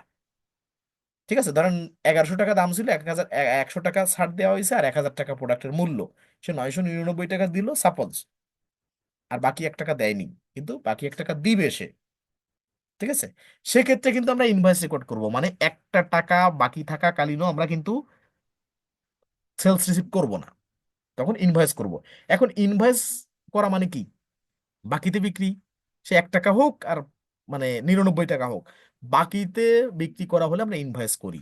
আর যখন মানে পুরো টাকা, যে 1,000 টাকার প্রোডাক্ট, 1,000 টাকাই আমি নগদে পেয়েছি, হয় নগদে মানে ক্যাশে পেয়েছি, না হলে ব্যাংকের মাধ্যমে পেয়েছি, না হলে ক্রেডিট কার্ডে পেয়েছি, যে কোনো মানে গেটওয়ে, পেমেন্ট গেটওয়ে, পেমেন্ট মাধ্যম মানে রিসিভ করার মাধ্যম যেটা হোক, আমি টাকা যদি পেয়ে থাকি নগদে, তাহলে সেলস রিসিভ করব সম্পূর্ণ টাকা। তাহলে সেলস রিসিভ করব কি নগদে বিক্রি করলে। এখন ধরেন আমি ইনভয়েস করেছি, বাকিতে বিক্রি করছি। বাকিতে বিক্রি করলে সেই প্রোডাক্ট ধরেন 30 দিনের, নেট 30 ডেজের কন্ডিশনে আমি বিক্রি করছি। সেই 30 দিনের কন্ডিশনে বিক্রি করার পর, ওই ধরেন 30 দিন হয়নি, টাকা পাওয়ার সময় এখনো হয়নি, তার আগে যদি কোনো একটা প্রোডাক্ট আমি যা বিক্রি করছি আমার কাস্টমারের কাছে, সেই প্রোডাক্ট যদি ফেরত আসে আমার কাছে, সেইটা যে কোনো কন্ডিশনে আসতে পারে। ধরেন একটা প্রোডাক্ট পাঠাতে গেলে, মানে আহ, পরিবহনে পাঠাতে গেলেও অনেক সময় ভেঙে যায়, ফেটে যায়, বা আগের থেকে কোনো ত্রুটি থাকে, বিভিন্ন ইস্যু থাকে, যে কারণে হোক কাস্টমারকে আমি বিক্রি করছি কাস্টমারের কাছে, এখনো টাকা কাস্টমার পুরো টাকা পে করে নাই, সেক্ষেত্রে যদি সেই প্রোডাক্টটা ফেরত আসে, তাহলে আমরা ক্রেডিট নোটের মাধ্যমে রেকর্ড করব, আমাদের ডাটাবেজে রেকর্ড করব ক্রেডিট নোটের মাধ্যমে। অর্থাৎ বিক্রি করেছি প্রোডাক্ট, সেই টাকা এখনো পাইনি, এরকম প্রোডাক্ট যদি ফেরত আসে তাহলে ক্রেডিট নোটের মাধ্যমে আমরা রেকর্ড করব। আর সেলস রিসিপ্টের হচ্ছে কি, আমি পুরো টাকা নগদে বিক্রি করছি, মানে পুরো প্রোডাক্টের যে দাম ছিল সেটা পুরো টাকা আমি নগদে পেয়েছি। পাওয়ার পরে মানে প্রোডাক্ট যার কাছে বিক্রি করছি, আমার যে কাস্টমার, সে আমাকে পুরো টাকা পে করেই প্রোডাক্ট কিনেছে। প্রোডাক্ট কেনার পরে সে যদি আমাকে ফেরত পাঠায় সেই প্রোডাক্টটা, কোনো স্পেসিফিক একটা প্রোডাক্ট যদি ফেরত পাঠায়, সেটা আমরা কিভাবে রেকর্ড করবো? রিফান্ড রিসিপ্টের মাধ্যমে। অর্থাৎ যেটা আমি ইনভয়েসের মারফতে বিক্রি করছি, সহজ করে যদি বুঝি, যে কাস্টমারের সাথে আমি ইনভয়েস করতেছি, সেই ইনভয়েসের কোনো প্রোডাক্ট যদি টাকা মানে আমি টাকা পাওয়ার আগে, সেই কাস্টমার থেকে টাকা পাওয়ার আগে যদি সেই প্রোডাক্ট আমার কাছে কোনো একটা প্রোডাক্ট ফেরত আসে, সেটা আমি ক্রেডিট নোটের মাধ্যমে রেকর্ড করব। আর যদি আমি সম্পূর্ণ নগদে বিক্রি করছি এবং টাকাও পেয়ে গেছি, কোনো কাস্টমারের কাছে সম্পূর্ণ নগদে বিক্রি করছি এবং তার কাছ থেকে পুরো টাকা পেয়ে গেছি, তারপরে সে আমাকে আবার সেই প্রোডাক্ট একটা বা দুইটা বা যে কোনো কোয়ান্টিটি রিটার্ন পাঠিয়েছে, সেটা যদি আমরা রেকর্ড করি, তাহলে রিফান্ড রিসিপ্টের মাধ্যমে রেকর্ড করব। তো চলেন রিফান্ড রিসিপ্ট আমরা আলাদাভাবে রেকর্ড করব। আজকে আমরা ক্রেডিট নোটটা রেকর্ড করব, ঠিক আছে? এখন এটা কিভাবে রেকর্ড করব? ধরেন এই যে প্রথম যে ইনভয়েসটা করছিলাম ক্রিস স্মিথের সাথে দুটো প্রোডাক্ট দিয়ে, একদম ফার্স্টে আজকে ক্লাসের, সেক্ষেত্রে আমরা এই যে যে দুটো প্রোডাক্ট, লাইফ সেভিং ইকুইপমেন্ট বা ডায়াগনস্টিক অ্যান্ড টেস্টিং ইকুইপমেন্ট, এখন লাইফ সেভিং ইকুইপমেন্ট নিয়েছিলাম কোয়ান্টিটি 5টা, এর ভিতরে যে কোনো একটা ধরেন ভাঙা বা ফাটা যে কোনো একটা কারণ আছে, যার কারণে কাস্টমার এই যে ক্রিস স্মিথ, উনি কিনছিল ডিসেম্বরের 14 তারিখ 2022 সালে, আর উনি রিটার্ন করছে 16ই ডিসেম্বর 2022 সালে, 2 দিন পরে। ঠিক আছে, এটা বাকিতে আমরা বিক্রি করছিলাম। সেটা আমরা এখন রেকর্ড করব কিভাবে, দেখেন। এখানে চলে যাব, প্লাস নিউ আইকনে যাব, যে ক্রেডিট নোটে যাব, ক্রেডিট নোটে ক্লিক করব। ক্রেডিট নোটে ক্লিক করলে আমার কাস্টমার চুজ করতে হবে। কাস্টমারকে কপি করে নিয়ে আসবো, ক্রিস স্মিথ, কপি, এই যে ক্রিস স্মিথ দিলাম। ক্রিস স্মিথকে সিলেক্ট করে দিলে এখন আমাদের কি করতে হবে? আমাদের যে প্রোডাক্টটা ফেরত আসছে সেটা দিতে হবে, ও স্যার ডেটটা দিয়ে দিতে হবে আগে, এখানে ডেটটা জরুরি। ক্রেডিট নোট ডেট, কত তারিখে ক্রেডিট নোট রেকর্ড করা আছে? 16ই ডিসেম্বর 2022। কবে কেনা হয়েছিল সেটা আমাদের এখানে বিষয় না, আমাদের হচ্ছে এখানে 16ই ডিসেম্বর 2022 দিলাম। এখনো প্রোডাক্ট কি হবে? প্রোডাক্ট হবে হচ্ছে লাইফ সেভিং ইকুইপমেন্ট, এটা কপি করলাম। আচ্ছা, লাইফ সেভিং ইকুইপমেন্ট দিলাম, দিয়ে এটা রেকর্ড করলাম। কোয়ান্টিটি কত? ওই 1 পিস। যদি কোয়ান্টিটি দুটো হয় দুটো দিবেন, তিনটা হলে তিনটা দিবেন। এখন দেখেন, এখানে কোয়ান্টিটি একটা, সেটা দিয়েছি, এখানে ট্যাক্স তো দেওয়া নাই, ডিসকাউন্টও দেওয়া নেই। আমরা কি করব? আমরা দেখব এইটা যে ইনভয়েসের হোক না কেন, কোনো একটা সূত্র তো আপনার থাকবে, কোনো একটা সূত্র থাকবে যে এই যে যে আমার রিটার্নটা আসছে, কোন ইনভয়েস থেকে, কোন ইনভয়েসের আলোকে এই রিটার্নটা আসছে। তখন দেখব যে আমার ক্রিস স্মিথের সাথে 14 তারিখে একটা ইনভয়েস ছিল, তার সূত্র ধরে এই ইনভয়েস মানে রিটার্নটা আসছে। ওকে, এখন এইখানে আমার তো এখানে দেখা যাচ্ছে যে রিটার্নে শুধু ডেট দেওয়া আছে আর প্রোডাক্ট দেওয়া আছে, একটা কোয়ান্টিটি দেওয়া আছে। তা আমার যখন এই ইনভয়েসটা খুঁজতে হবে, আমার যখন না খুঁজলে তুমি রেকর্ড করতে পারবো না, কেননা এখানে ইনফরমেশন তো গ্যাপ আছে, যে ট্যাক্স আছে কিনা, ডিসকাউন্ট আছে কিনা, এটা তো আপনার নাও মনে থাকতে পারে। মনে থাকার জন্য মানে অ্যাকাউন্টিং এর ব্যাপারটাকে যে বাধ্যবাধকতায় বেঁধে ফেলবেন, ব্যাপারটা এরকম না। আপনার তো তথ্যের ভিত্তিতে কাজ করতে হবে। মনে তো 10টা প্রতিষ্ঠানের সাথে কাজ করলে আপনার কোনটা মনে থাকবে বলেন? এই জন্য আপনার এই সোর্সটা খুঁজতে হবে যে রিটার্নটা কোন ইনভয়েসের আলোকে রিটার্ন করা হলো। যখন আপনি খুঁজবেন তখন দেখবেন যে না, এখানে লাইফ সেভিং ইকুইপমেন্ট কোয়ান্টিটি 1 দেওয়া আছে, কিন্তু ট্যাক্স ওইটার সাথে 10% ছিল এবং ডিসকাউন্টও 4% ছিল।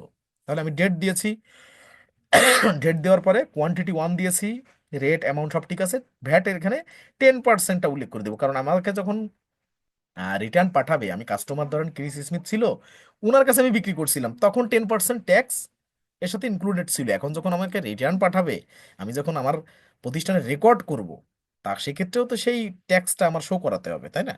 যেহেতু বিক্রি করার সময় ট্যাক্স শো করাইছিলাম, এখনো তো শো করাতে হবে। আচ্ছা, তাহলে আমরা কি করব? এখান থেকে ভ্যাট এর এখানে ট্যাক্স 10% ট্যাক্স আমরা উল্লেখ করে দিলাম, দিয়ে এখন ডিসকাউন্ট কি ছিল, ডিসকাউন্ট ছিল কিনা দেখতে হবে। ডিসকাউন্ট এখানে ডিসকাউন্ট ছিল 4%। এখন দেখেন এখানে দুটো প্রোডাক্টের ক্ষেত্রে অ্যাভারেজ করা হয়েছিল কত, খেয়াল করেন। প্রোডাক্ট দুটো, ডিসকাউন্ট কত, দুটো প্রোডাক্ট মিলে 4%, 4%, 8%, 8 দিয়ে দুটো প্রোডাক্টকে 2 দিয়ে মানে প্রোডাক্ট সংখ্যা 2, আর এখানে ডিসকাউন্ট দুটো মিলে 4, 4, 8, 8 দিয়ে, সরি, 8কে এই দুটো প্রোডাক্ট দিয়ে ভাগ করা হয়েছিল, তার মানে 4%। তার মানে এখন যদি সিঙ্গেল আমি দেখতে চাই লাইফ সেভিং ইকুইপমেন্টে কতটুকু ডিসকাউন্ট ছিল, 4%, তাহলে এখানে 4% বসে যাবে ডিসকাউন্ট পার্সেন্ট। আর যদি টাকায় লেখা থাকতো যে 100 টাকা ডিসকাউন্ট, তাহলে 100 টাকা কি করে বসা যেত, ডিসকাউন্ট ভ্যালুতে দিয়ে বসাতে পারতাম। আচ্ছা, তাহলে ডিসকাউন্ট পার্সেন্টে কত, 4%। ঠিক আছে, এই যে 4%-এ কত, 35.20, এটা মাইনাস করা হয়েছে। ওকে, এটা দিয়ে আমি কি করবো, এই যে 929.28, এটা হচ্ছে আমার ক্রেডিট নোট। এখন credit note save and send করবো না, আমরা ড্রপ ডাউনে ক্লিক করব, সেভ অ্যান্ড ক্লোজ করলাম। তাহলে আমার ক্রেডিট নোট কিন্তু রেকর্ড হলো সাকসেসফুলি। এখন দেখেন, দেখছেন আনঅ্যাপ্লাইড, আনঅ্যাপ্লাইড লেখা, তার মানে কি, এই যে ক্রেডিট নোটটা কেবলমাত্র ইস্যু করা হলো, এটা রেকর্ড করা হয়ে গেছে আমাদের। এখন দেখি, আমরা একটু একটু সহজে একটু রিপোর্টে যাব। রিপোর্টে গেলে ক্রেডিট নোটটা আমার অ্যাড হয়েছে কিনা, আর রিপোর্ট কিভাবে দেখতে হয়, দেখেন কুইক বুকসের এখানে রিপোর্ট সেকশন আছে, রিপোর্টে যাব। রিপোর্টে যে আমি একটু জাস্টিফাই করব যে আমার ক্রেডিট নোট রেকর্ড করার প্রসিডিউর ঠিকঠাক আছে কিনা, এবং এতে আমার প্রোডাক্টটা আমার প্রতিষ্ঠানে ঠিকঠাক সেভ হলো কিনা। আমরা কি দিব, এখানে যদি দেন STOCK, stock, stock valuation details. আর আপনার যাদের স্টক নাই, আপনারা ইনভেন্টরি, যাদের ইনভেন্টরি আছে, কারণ কারোর আছে দেখা যাচ্ছে কয়েকজনের আহ কোন দেশ, একটা আছে জাপান দিয়ে অ্যাকাউন্ট ক্রিয়েট করা, আর কয়েকজনের আছে হচ্ছে ইউকে দিয়ে, এরকম কিছু আছে মনে হয় ব্যতিক্রম। ঠিক আছে, কারণ ইউকে দিয়ে মানে অ্যাকাউন্টে প্রবলেম না, কিন্তু দেখা যাচ্ছে পরে যারা জয়েন করছেন তাদের জার্মান দিয়ে বা ইউকে দিয়ে বিভিন্ন রকম ভ্যারাইটিস খোলা আছে। তা স্টক বা ইনভেন্টরি, কারণ ইউকেতে দেওয়া আছে স্টক, আর জার্মান যেটা মানে থেকে যারা অ্যাকাউন্ট ক্রিয়েট করছেন সেখানে দেওয়া আছে ইনভেন্টরি, ওই জিনিস সেম। তাহলে ধরেন এখানে stock, stock valuation details, stock লিখবেন, তাতেই 3টা রিপোর্ট আসবে, তার ভিতরে স্টক ভ্যালুয়েশন ডিটেলসে আপনি ক্লিক করবেন।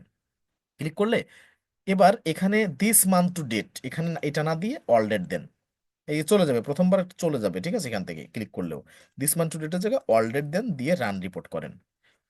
কুইক বুকসে আপনি ট্রানজাকশন এন্ট্রি করেন, বাকি সব কিছু অটোমেশন করা আছে এমন ভাবে যে রিপোর্ট আপনি কোন রিপোর্ট চান, কোন ডেটের রিপোর্ট চান, কোন ভ্যারিয়েশনের রিপোর্ট চান, সব রকম রিপোর্ট অটো জেনারেট করতে পারবেন। শুধু রিপোর্টটা কমান্ড দিয়ে আপনার জেনারেট করতে হবে। ঠিক আছে, আপনার আলাদাভাবে কিছু অ্যাড করা লাগবে না। আচ্ছা, আমার প্রোডাক্ট কি ছিল, আমার প্রোডাক্ট ছিল লাইফ সেভিং ইকুইপমেন্ট। এখন দেখি লাইফ সেভিং ইকুইপমেন্ট, এই যে এইটা যেখানে লেখা আছে তার উপরে হচ্ছে এইটা। ঠিক আছে, এখানে এই দেখেন, এখানে একবার ক্লিক করলে হারায় যায়, আবার এখানে চলে আসে এইখানে এই নামের পরে। আচ্ছা, লাইফ সেভিং ইকুইপমেন্ট এইটা। ওকে, এখন দেখেন life saving equipment stock starting value 300 quantity নিয়ে শুরু হয়েছিল, এরপরে 1002 অ্যালেক্স ব্লাকি ইনভয়েস করা হয়েছিল। আচ্ছা, প্রথমে হচ্ছে কৃষি স্মিথ 1001 ইনভয়েস করা হয়েছিল 5টা, ওনার কাছে 5টা বিক্রি করা হয়েছিল। পরে ইনভয়েস অ্যালেক্স ব্লাকির কাছে 1.80, আর পরেরটা 1.20। তার মানে 300 টাকা থেকে কমতে কমতে এই দেখেন এগুলো মাইনাস, 300 থেকে যেগুলো কমছে সেগুলো মাইনাস, আর কেবলমাত্র ক্রেডিট নোট যেটা রেকর্ড করলাম কৃষি স্মিথ যে একটা প্রোডাক্ট ফেরত দিয়েছে, এটা দেখেন ওয়ান এন ওয়ান, এই ওয়ানের আগে কিন্তু মাইনাস চিহ্ন নাই, তার মানে প্লাস। তার মানে এই 300 যখন আসছিল আমার স্টকে শুরু করছিলাম তখনও ফিগারটা ছিল প্লাস, তার মানে এটা আসছে, এই 300 আসছে আর এই ওয়ানটাও আসছে, তার মানে আমি বিক্রি করছিলাম সেখান থেকে রিটার্ন আসছে, এই জন্য প্লাস ফিগার। তার থেকে আরো বেটার করে দেখতে পারবেন এই যে এখানে, এই যে কোয়ান্টিটি অন হ্যান্ডে দেখেন, এখানে তো কোয়ান্টিটি, এখানে কোয়ান্টিটি অন হ্যান্ডটা দেখেন, খেয়াল করেন যে stock starting value 300, quantity on hand ছিল 300, এরপরে বিক্রি করলাম 298.20 ছিল, এরপরে 297 ছিল, এরপরে আরো 5টা বিক্রি করার পর 292 ছিল, কিন্তু 292 পরে এখন তো কমা কথা, এখন আবার বেড়ে গেছে 293। তার মানে এই একটা আমার যখন ব্যাক আসছে, আমি বিক্রি করছি সেখান থেকে রিটার্ন আসছে, সেটা আমি আমার প্রতিষ্ঠানে ক্রেডিট নোটের মাধ্যমে ইস্যু করে, ক্রেডিট নোট ইস্যু করে আমি আমার ডাটাবেজে অ্যাড করে নিলাম। সেটা নিলাম কিভাবে? ক্রেডিট নোটের মাধ্যমে, যে ওটা ব্যাক আসছে। এখানে 292 জায়গায় আরো একটা বেড়ে গেল, কমার বদলে 293 হলো। এখানে প্লাস মাইনাস মানে আপনি সব দেখতে পারতেছেন। আর এখান থেকে কোয়ান্টিটি অন হ্যান্ড কোনটা অ্যাড হচ্ছে কোনটা বাদ যাচ্ছে তাও দেখতে পারতেছেন। দেখেন কত সুশৃঙ্খল ভাবে এখানে সাজানো আছে, এবং ডেট ওয়াইজ, এরপরে ট্রানজেকশন টাইপ ওয়াইজ, যে এটা ইনভয়েস ছিল নাকি ক্রেডিট নোট ছিল নাকি অন্য কিছু, তারপরে name, customer name, quantity, rate, FIFO cost, ঠিক আছে, বহুত কিছু দেওয়া আছে, quantity on hand, asset value সব কিছু দেওয়া আছে। যাক আমরা দেখলাম যেটার ইম্প্যাক্টটা কি, ঠিক আছে, বা কেমন করে এটা দেখতে হয়, চেক করতে হয়, যে ক্রস চেক করব কিভাবে যে আমি এই যে কাজটা করলাম এটা রিপোর্ট ঠিকঠাক আছে, এটা কিভাবে বুঝবো। তাহলে ক্রেডিট নোট এভাবে আমরা ক্রিয়েট করব। এবার আসি রিসিভ পেমেন্টে। রিসিভ পেমেন্টে আমরা এই দুটো যে কোনোটা দিয়ে, যে এই যে ক্রিস স্মিথকে ধরে যে ইনভয়েসটা করা হয়েছিল এটা দিয়ে আমরা রিসিভ পেমেন্ট করতে পারি। আবার আহ, এই যে এস্টিমেটের আলোকে যে অ্যালেক্স ব্ল্যাকের সাথে প্রথমে এস্টিমেট করা হয়েছে, এরপরে কনভার্ট টু ইনভয়েস করা হয়েছে, এরপরে আরে শাহেদ সাহেব আপনি আপনি দেখতে পাচ্ছেন যে আপনি স্ক্রিনে দাগ দেন, এই যে দেখেন এই যে লাল একটা দাগ দাগ ফেলতেছেন না।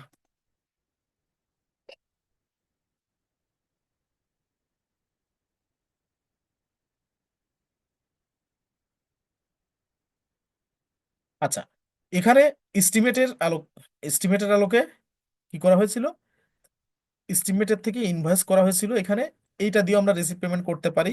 আবার ইনভয়েস যেটা করা হয়েছিল এখান থেকে আমরা করতে পারি, ওকে। এখন ধরেন আমরা এখান থেকে এই এস্টিমেটেড এইটাকেও আপনার যেটা মনে হয় সেটা করেন। তা আমি ধরেন এই যে এস্টিমেট যেটা করা হয়েছিল সেটার আলোকে আমি ইনভয়েসটা করে দেখাচ্ছি। এখন আহ, কি আছে দেখেন, ইনস্ট্রাকশন পেমেন্ট, পেমেন্ট কি আছে, payment receive 15 December 2022, 80% of full amount, তার মানে পুরো টাকার 80%।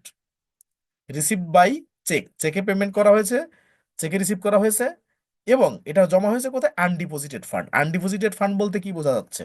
ধরেন আপনি আপনার কাস্টমারের কাছে কোনো প্রোডাক্ট সেল করছিলেন, সেই টাকাটা আপনি চেকের মাধ্যমে রিসিভ করছেন, ডিউ টাকাটা রিসিভ করে সেই চেকটা কোনো কারণে ওই দিনই ব্যাংকে জমা না দিয়ে হয়তো আপনার প্রতিষ্ঠানের ড্রয়ারে আছে, বা আপনার যে ওনার, প্রতিষ্ঠানের যে ওনার বা ফাউন্ডার বা সিইও যা বলেন, বা ম্যানেজিং ডিরেক্টর, ওনার কাছে আছে, বা আপনার যে কোনো কারণে ড্রয়ারে রয়ে গেছে 1 দিন বা 2 দিন, ওইটা কিন্তু আনডিপোজিটেড ফান্ড, মানে চেক আপনার কাছে আছে কিন্তু এটা ব্যাংকে জমা দেওয়ার কথা, সেটা ব্যাংকে জমা না দিয়ে আপনার কাছে রয়ে গেছে বা ড্রয়ারে আছে বা অফিসে আছে, 3 দিন 5 দিন 7 দিন অফিসে রয়ে গেছে আর ব্যাংকে জমা দেওয়া হয়নি, ওটাকে বলে আনডিপোজিটেড ফান্ড, ওকে।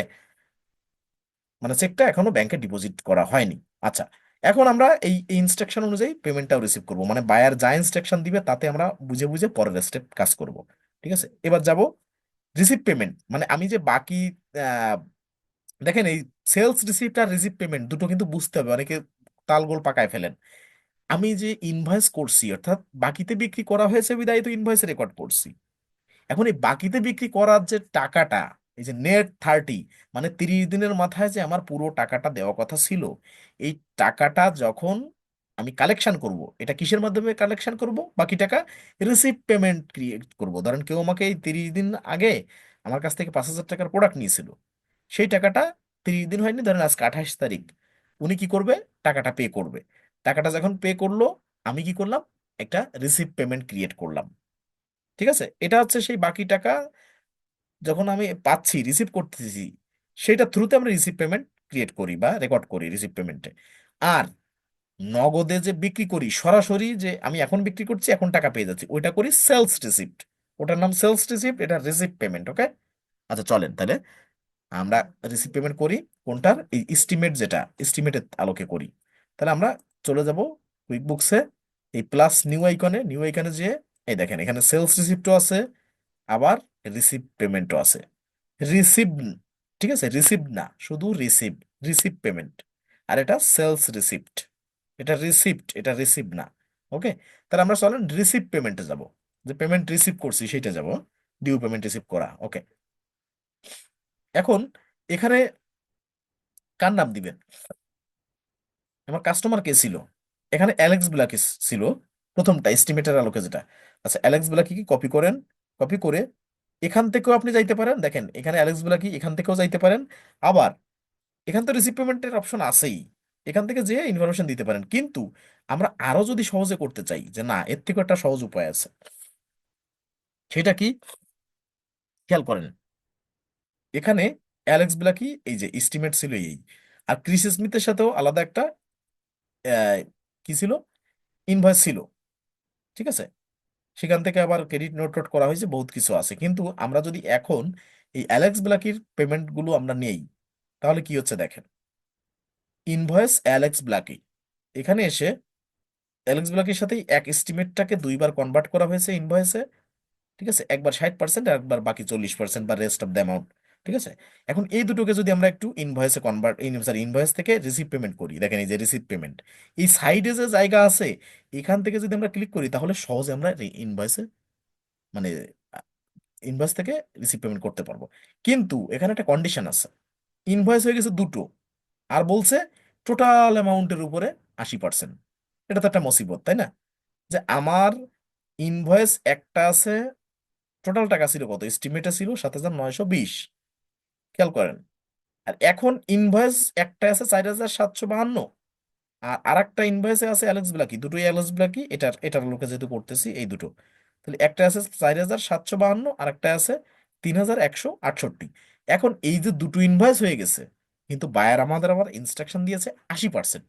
তাহলে এইটায় একটাই, যে এই যে দুটো ইনভয়েস এস্টিমেটের আলোকে একটাই কিন্তু 80% হচ্ছে না, আবার দুটো মিলে তো পুরো 100% হয়ে যাচ্ছে। তাহলে আমরা কেমনে কি করব? একটাই হচ্ছে না, তার মানে এইটার তো এই পুরোটা নেওয়া লাগবে, 4,752 নেওয়া লাগবে, এরপরেও এটা থেকে নেওয়া লাগবে। তো এখন একটা ইনভয়েস থেকে রিসিভ পেমেন্ট করতে গেলে একটা আমরা করতে পারতেছি, কিন্তু দুটো একসাথে কিভাবে করব? যে দুটো যে অ্যামাউন্টটা, সে দুটোকে আগে জোড়া লাগাতে হবে, জোড়া লাগায় এর ভিতর দিয়ে আবার 100%-এর 80% আমার রিসিভ পেমেন্ট করতে হবে। কেমনে? চলেন এই বড়টায়, এই অ্যালেক ব্লাকির একটা আছে 4,752 আর একটা 3,168, এর কোনটায় যাব? 4,752 যেটা, এখানে এসে রিসিভ পেমেন্টে ক্লিক করব। অ্যালেক্স ব্লাকি কিন্তু এস্টিমেটের আলোকে যেটা করা হয়েছে। প্র্যাকটিস যখন করবেন এই রেকর্ডটা শুনে তারপরে প্র্যাকটিস করবেন। আচ্ছা, এবার দেখেন অটোমেটিক্যালি কাস্টমার অ্যালেক্স ব্লাকি ইমেল বাকি সব চলে আসছে, দেখেন এই এইগুলোই চলে আসছে, কত টাকা কার কাছে কি পাবেন সব চলে আসছে। আর আপনি এইভাবে যখন যাবেন প্লাস নিউ আইকন দিয়ে, এই যে রিসিভ পেমেন্ট, তখন খুঁজে খুঁজে খুঁজে খুঁজে একটা একটা করে ইনফরমেশন ওখানে অ্যাড করতে হবে। আর এই ট্রানজাকশনের পাশ দিয়ে রিসিভ পেমেন্ট করতে গেলে আরো সহজে করতে পারবেন। ওকে, চলেন এখন তাহলে কাস্টমার অ্যাড্রেস গুলা কি সব আছে, এবার রিসিভ পেমেন্ট ডেট কত, 15 ডিসেম্বর 2022। কি ইনস্ট্রাকশন, 80% অফ ফুল অ্যামাউন্ট। আর চেক আনডিপোজিটেড ফান্ড, এখানে চেকের রেফারেন্স নাম্বার বা চেক নাম্বারটা দেওয়া আছে। তাহলে 15 ডিসেম্বর 2022, আগে ডেটটা দিব, December 15, 2022। ওকে, এই যে দিলাম। এখন পেমেন্ট মেথড কি? পেমেন্ট মেথড দেওয়া আছে চেক। আবার একটু দেখি পেমেন্ট মেথড কি, চেক। এই যে cheque, receive by cheque, undeposited fund. এখন আমি চেকে পেয়েছি, চেকে পেয়েছি, রেফারেন্স নাম কি, চেক নাম্বার যদি বায়ার আপনাকে দেয় কোনো চেক নাম্বার, এই যে CA, যেমন নাম্বার একটা ফরম্যাট, এটা যদি দেয় আপনাকে, তাহলে এখানে রেফারেন্স নাম্বারে কপি করে চেক নাম্বারটা দিবেন। আর যদি বায়ার চেক নাম্বার না দেয়, রেফারেন্স নাম্বারে কিচ্ছু দেওয়ার দরকার নেই। আগ বাড়ায় আন্দাজের পরে কোনো কিছু দেওয়া যাবে না, যা আমাদের দিবে সেভাবে আমরা করব। দিলাম। এবার ডিপোজিট টু, এ দেখেন ব্যাংক অফ ইংল্যান্ড, তার মানে আমার যে ডিফল্টের যে পেমেন্ট মেথড মানে স্যার, মানে যে অ্যাকাউন্ট ব্যাংক অফ ইংল্যান্ডের মাধ্যমে আমি কাস্টমারদের কাছে যে প্রোডাক্ট সেল করি বাকিতে, সেইটা আমি টাকা কালেকশন করি, বা আমার প্রাইমারি মানে ব্যাংক এটা আমার প্রতিষ্ঠানের, ঠিক আছে। এখন এটা কিন্তু অটোমেটিক্যালি সবার আগে চলে আসবে। এখন আমরা কি করতে হবে, আপনাকে বায়ার ইনস্ট্রাকশন দিয়েছে পেমেন্ট মেথড হবে কি হবে, চেক এবং আনডিপোজিটেড ফান্ডে এটা জমা থাকবে, ব্যাংকে কিন্তু জমার কথা বলে নাই। তাহলে কি করতে হবে আপনার, এখানে ডিপোজিটেড টু, এই দেখেন এই যে নিচের দিকে স্ক্রল করবেন, ডিপোজিট টু, এখানে এসে এই যে ডিপোজিট টু এখানে আসবেন, এসে কি করবেন, আনডিপোজিটেড ফান্ড, এখানে এখানে ক্লিক করলে এই নিচে আনডিপোজিটেড ফান্ড, ওকে। তার মানে payment method cheque, reference number, cheque number, deposited to undeposited fund. এখন দেখেন এই একটা ইনভয়েস, ওখানে যে দুটো ইনভয়েস ছিল, তার একটা ইনভয়েসে টিক মার্ক আর একটা ইনভয়েসে টিক মার্ক নাই। তার মানে আমরা যেটা করতে আসছি, এই যে বড় যেটা, এটা যে ইনভয়েস করতে আসছি এটা আছে 4752, আর পরেরটায় আরো কিছু আছে, কিন্তু একটা ইনভয়েস সিলেক্ট করা, তাতে কি আমার 80% হচ্ছে, হচ্ছে না। তাহলে আমি কি করব, ওই একটাই ক্লিক করে আমি ভিতরে প্রবেশ করলাম, এখন কি করব, এইখানে টিক মার্ক দিয়ে দেবো। তার মানে দুটো কত হচ্ছে তার উপরে তো 80% নির্ভর করবে, তাই না? শুধু একটা দিয়ে তো আমি 80% হোক আর না হোক আমি তো ক্যালকুলেশন করতে পারবো না। এই জন্য দুটোকেই আমি টিকমার্ক করলাম, একটা টিকমার্ক ছিল পরেরটাকে টিকমার্ক করলাম, এখন কিন্তু দুটো যোগ হয়ে অ্যামাউন্টটা কি হয়ে গেছে, 7,920। এখন আপনার কি করা যায় বলেন, এখন ক্যালকুলেট করা মানে করাও যায়, মানে ক্যালকুলেটর দিয়ে আলাদাভাবে বের করা যায়, আবার একটা ছোট্ট একটা টেকনিকের মাধ্যমে ক্যালকুলেটর ছাড়াও বের করা যায়। দেখেন আমরা ক্যালকুলেটর দিয়ে তো পারি যে এইটার, এই যে 7,920-এর 80% দিলে বের হয়ে যাচ্ছে। তাহলে তো আমাদের ক্যালকুলেটর আবার এখান থেকে ওপেন করে সেভাবে করতে হবে। কিন্তু যদি এভাবে করেন যে এই যে অ্যামাউন্ট রিসিভ যেটা, এইখানে এসে দেখেন 7,920.00, এই যে দুটো শূন্য শূন্য আছে, এই শূন্য শূন্যের পিছনে ক্লিক করেন। প্রথমে ক্লিক করতে দেখেন এই যে আমি বাইরে আছি, বাইরে গেলে প্রথমে ক্লিক করলে দেখেন পুরোটা সিলেক্ট হয়ে যায়। এখন আমার পয়েন্টের পরে দুই শূন্য শূন্য যেটা আছে, মানে এই যে শূন্য শূন্য, এই এই এই যে দুটো শূন্য আছে, এই শূন্যর লাস্টে শূন্যর পরে যে আমি কি করছি, আমার কিবোর্ডের, সে ল্যাপটপ হোক আর আপনার ডেস্কটপ হোক, কিবোর্ডে কন্ট্রোল চেপে ধরে এইটের মাথার উপরে অর্থাৎ স্টার দিচ্ছি, কন্ট্রোল, সরি কন্ট্রোল বলছি, শিফট, শিফট চেপে ধরে এইটের মাথার উপরে দিচ্ছি ক্লিক, স্টার দিচ্ছি। তার মানে আপনারা জানেন যে ল্যাপটপে ওই স্টার মার্ক বলতে ইনটু বোঝায় বা গুণ বোঝায়, ওকে।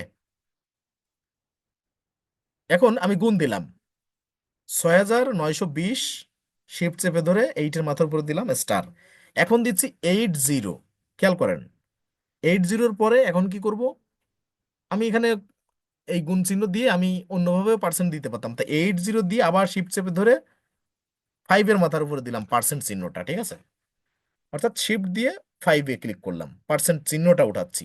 তার মানে 7,920.00, এরপরে স্কোয়ার, ঠিক আছে, মানে গুণ, এখানে স্টার মার্ক দেওয়া বোঝাচ্ছে, ঠিক আছে, বা ইন্টু যেভাবে বোঝেন।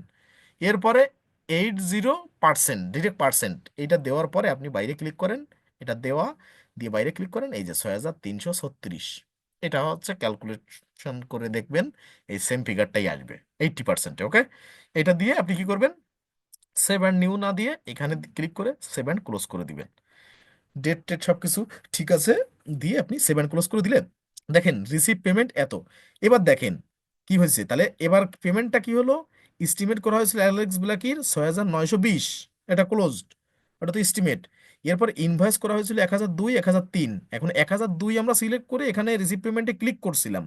ক্লিক করলে কি হয়েছিল, ওই একটা ক্লিক করার পরে আমাদের ইনভয়েস থেকে রিসিভ পেমেন্টের জায়গা নিয়ে গেছিল, এবং তখন বলতেছিল যে এই একটা ইনভয়েস তো আছেই, আরো একটা ইনভয়েস এর সাথে এই সেম বায়ারের সাথে অর্থাৎ সেম কাস্টমারের সাথে অ্যালেক্স ব্ল্যাকের সাথে আরো একটা ইনভয়েস জড়িত আছে, সেটাকে আপনি সিলেক্ট করতে চান কি না।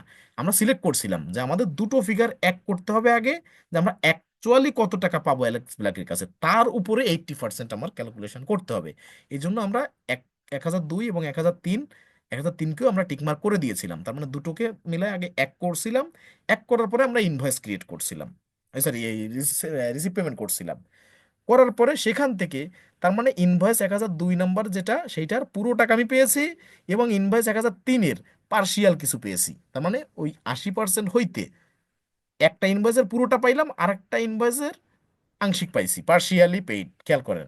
তার মানে দুটো মিলে 80%, এবং এখন আমি পাবো পার্শিয়ালি পেইড যেহেতু, তার মানে আরো পাবো এই যে 1584.00 ডিউ রয়ে গেছে, এখনো ডিউ। এখন আমাদের কি করতে হবে দেখেন, এখানে কিন্তু আর কোনো ইনফরমেশন নাই বায়ারের। এখন 80% অফ ফুল অ্যামাউন্ট বলছে যে নিয়ে নিতে টাকার, ঠিক আছে। এখন যদি বলা হয় যে না, বাকি 20%, এই 15 তারিখের জায়গা 18 তারিখে রিসিভ পেমেন্ট করা হয়েছে, তো আমরা এটা বলা নাই, তারপর আপনাদের প্র্যাকটিস পারপাজে একটু দেখাচ্ছি, ঠিক আছে। আমরা আমরা কি করব, আমাদের বায়ার যে ইনস্ট্রাকশন যতটুকু দিবে ততটুকু আমরা করব। যে মানে ইনফরমেশন দিবে না, যে ইনস্ট্রাকশন আমাদের দিবে না তা করব না, ঠিক আছে। এখন আমি দেখাতে চাচ্ছি কেন জানেন, যে 80% ফুল অফ অ্যামাউন্ট আমার পুরো টাকার 80% নেওয়া হলো, এবং একটা ইনভয়েস পুরোটা পেইড টিকমার্ক উঠছে, আর একটা পার্শিয়ালি পেইড টিকমার্ক উঠছে, মানে টিকমার্ক ওঠে নাই, পার্শিয়ালি পেইড আছে। আমি শুধু এই স্ট্যাটাসটা কিভাবে পেইড স্ট্যাটাসে যায়, পার্শিয়ালি পেইড থেকে কিভাবে রিসিভ করা যায়, এবং সেখানে এটার পেইড বা ক্লোজ এই স্ট্যাটাসগুলো কেমন হয় সেটা দেখানোর জন্য, যেটা আমাকে বলা নাই, এই ইনস্ট্রাকশনে যেটা বলা নাই সেটা একটু করে দেখাচ্ছি, ওকে।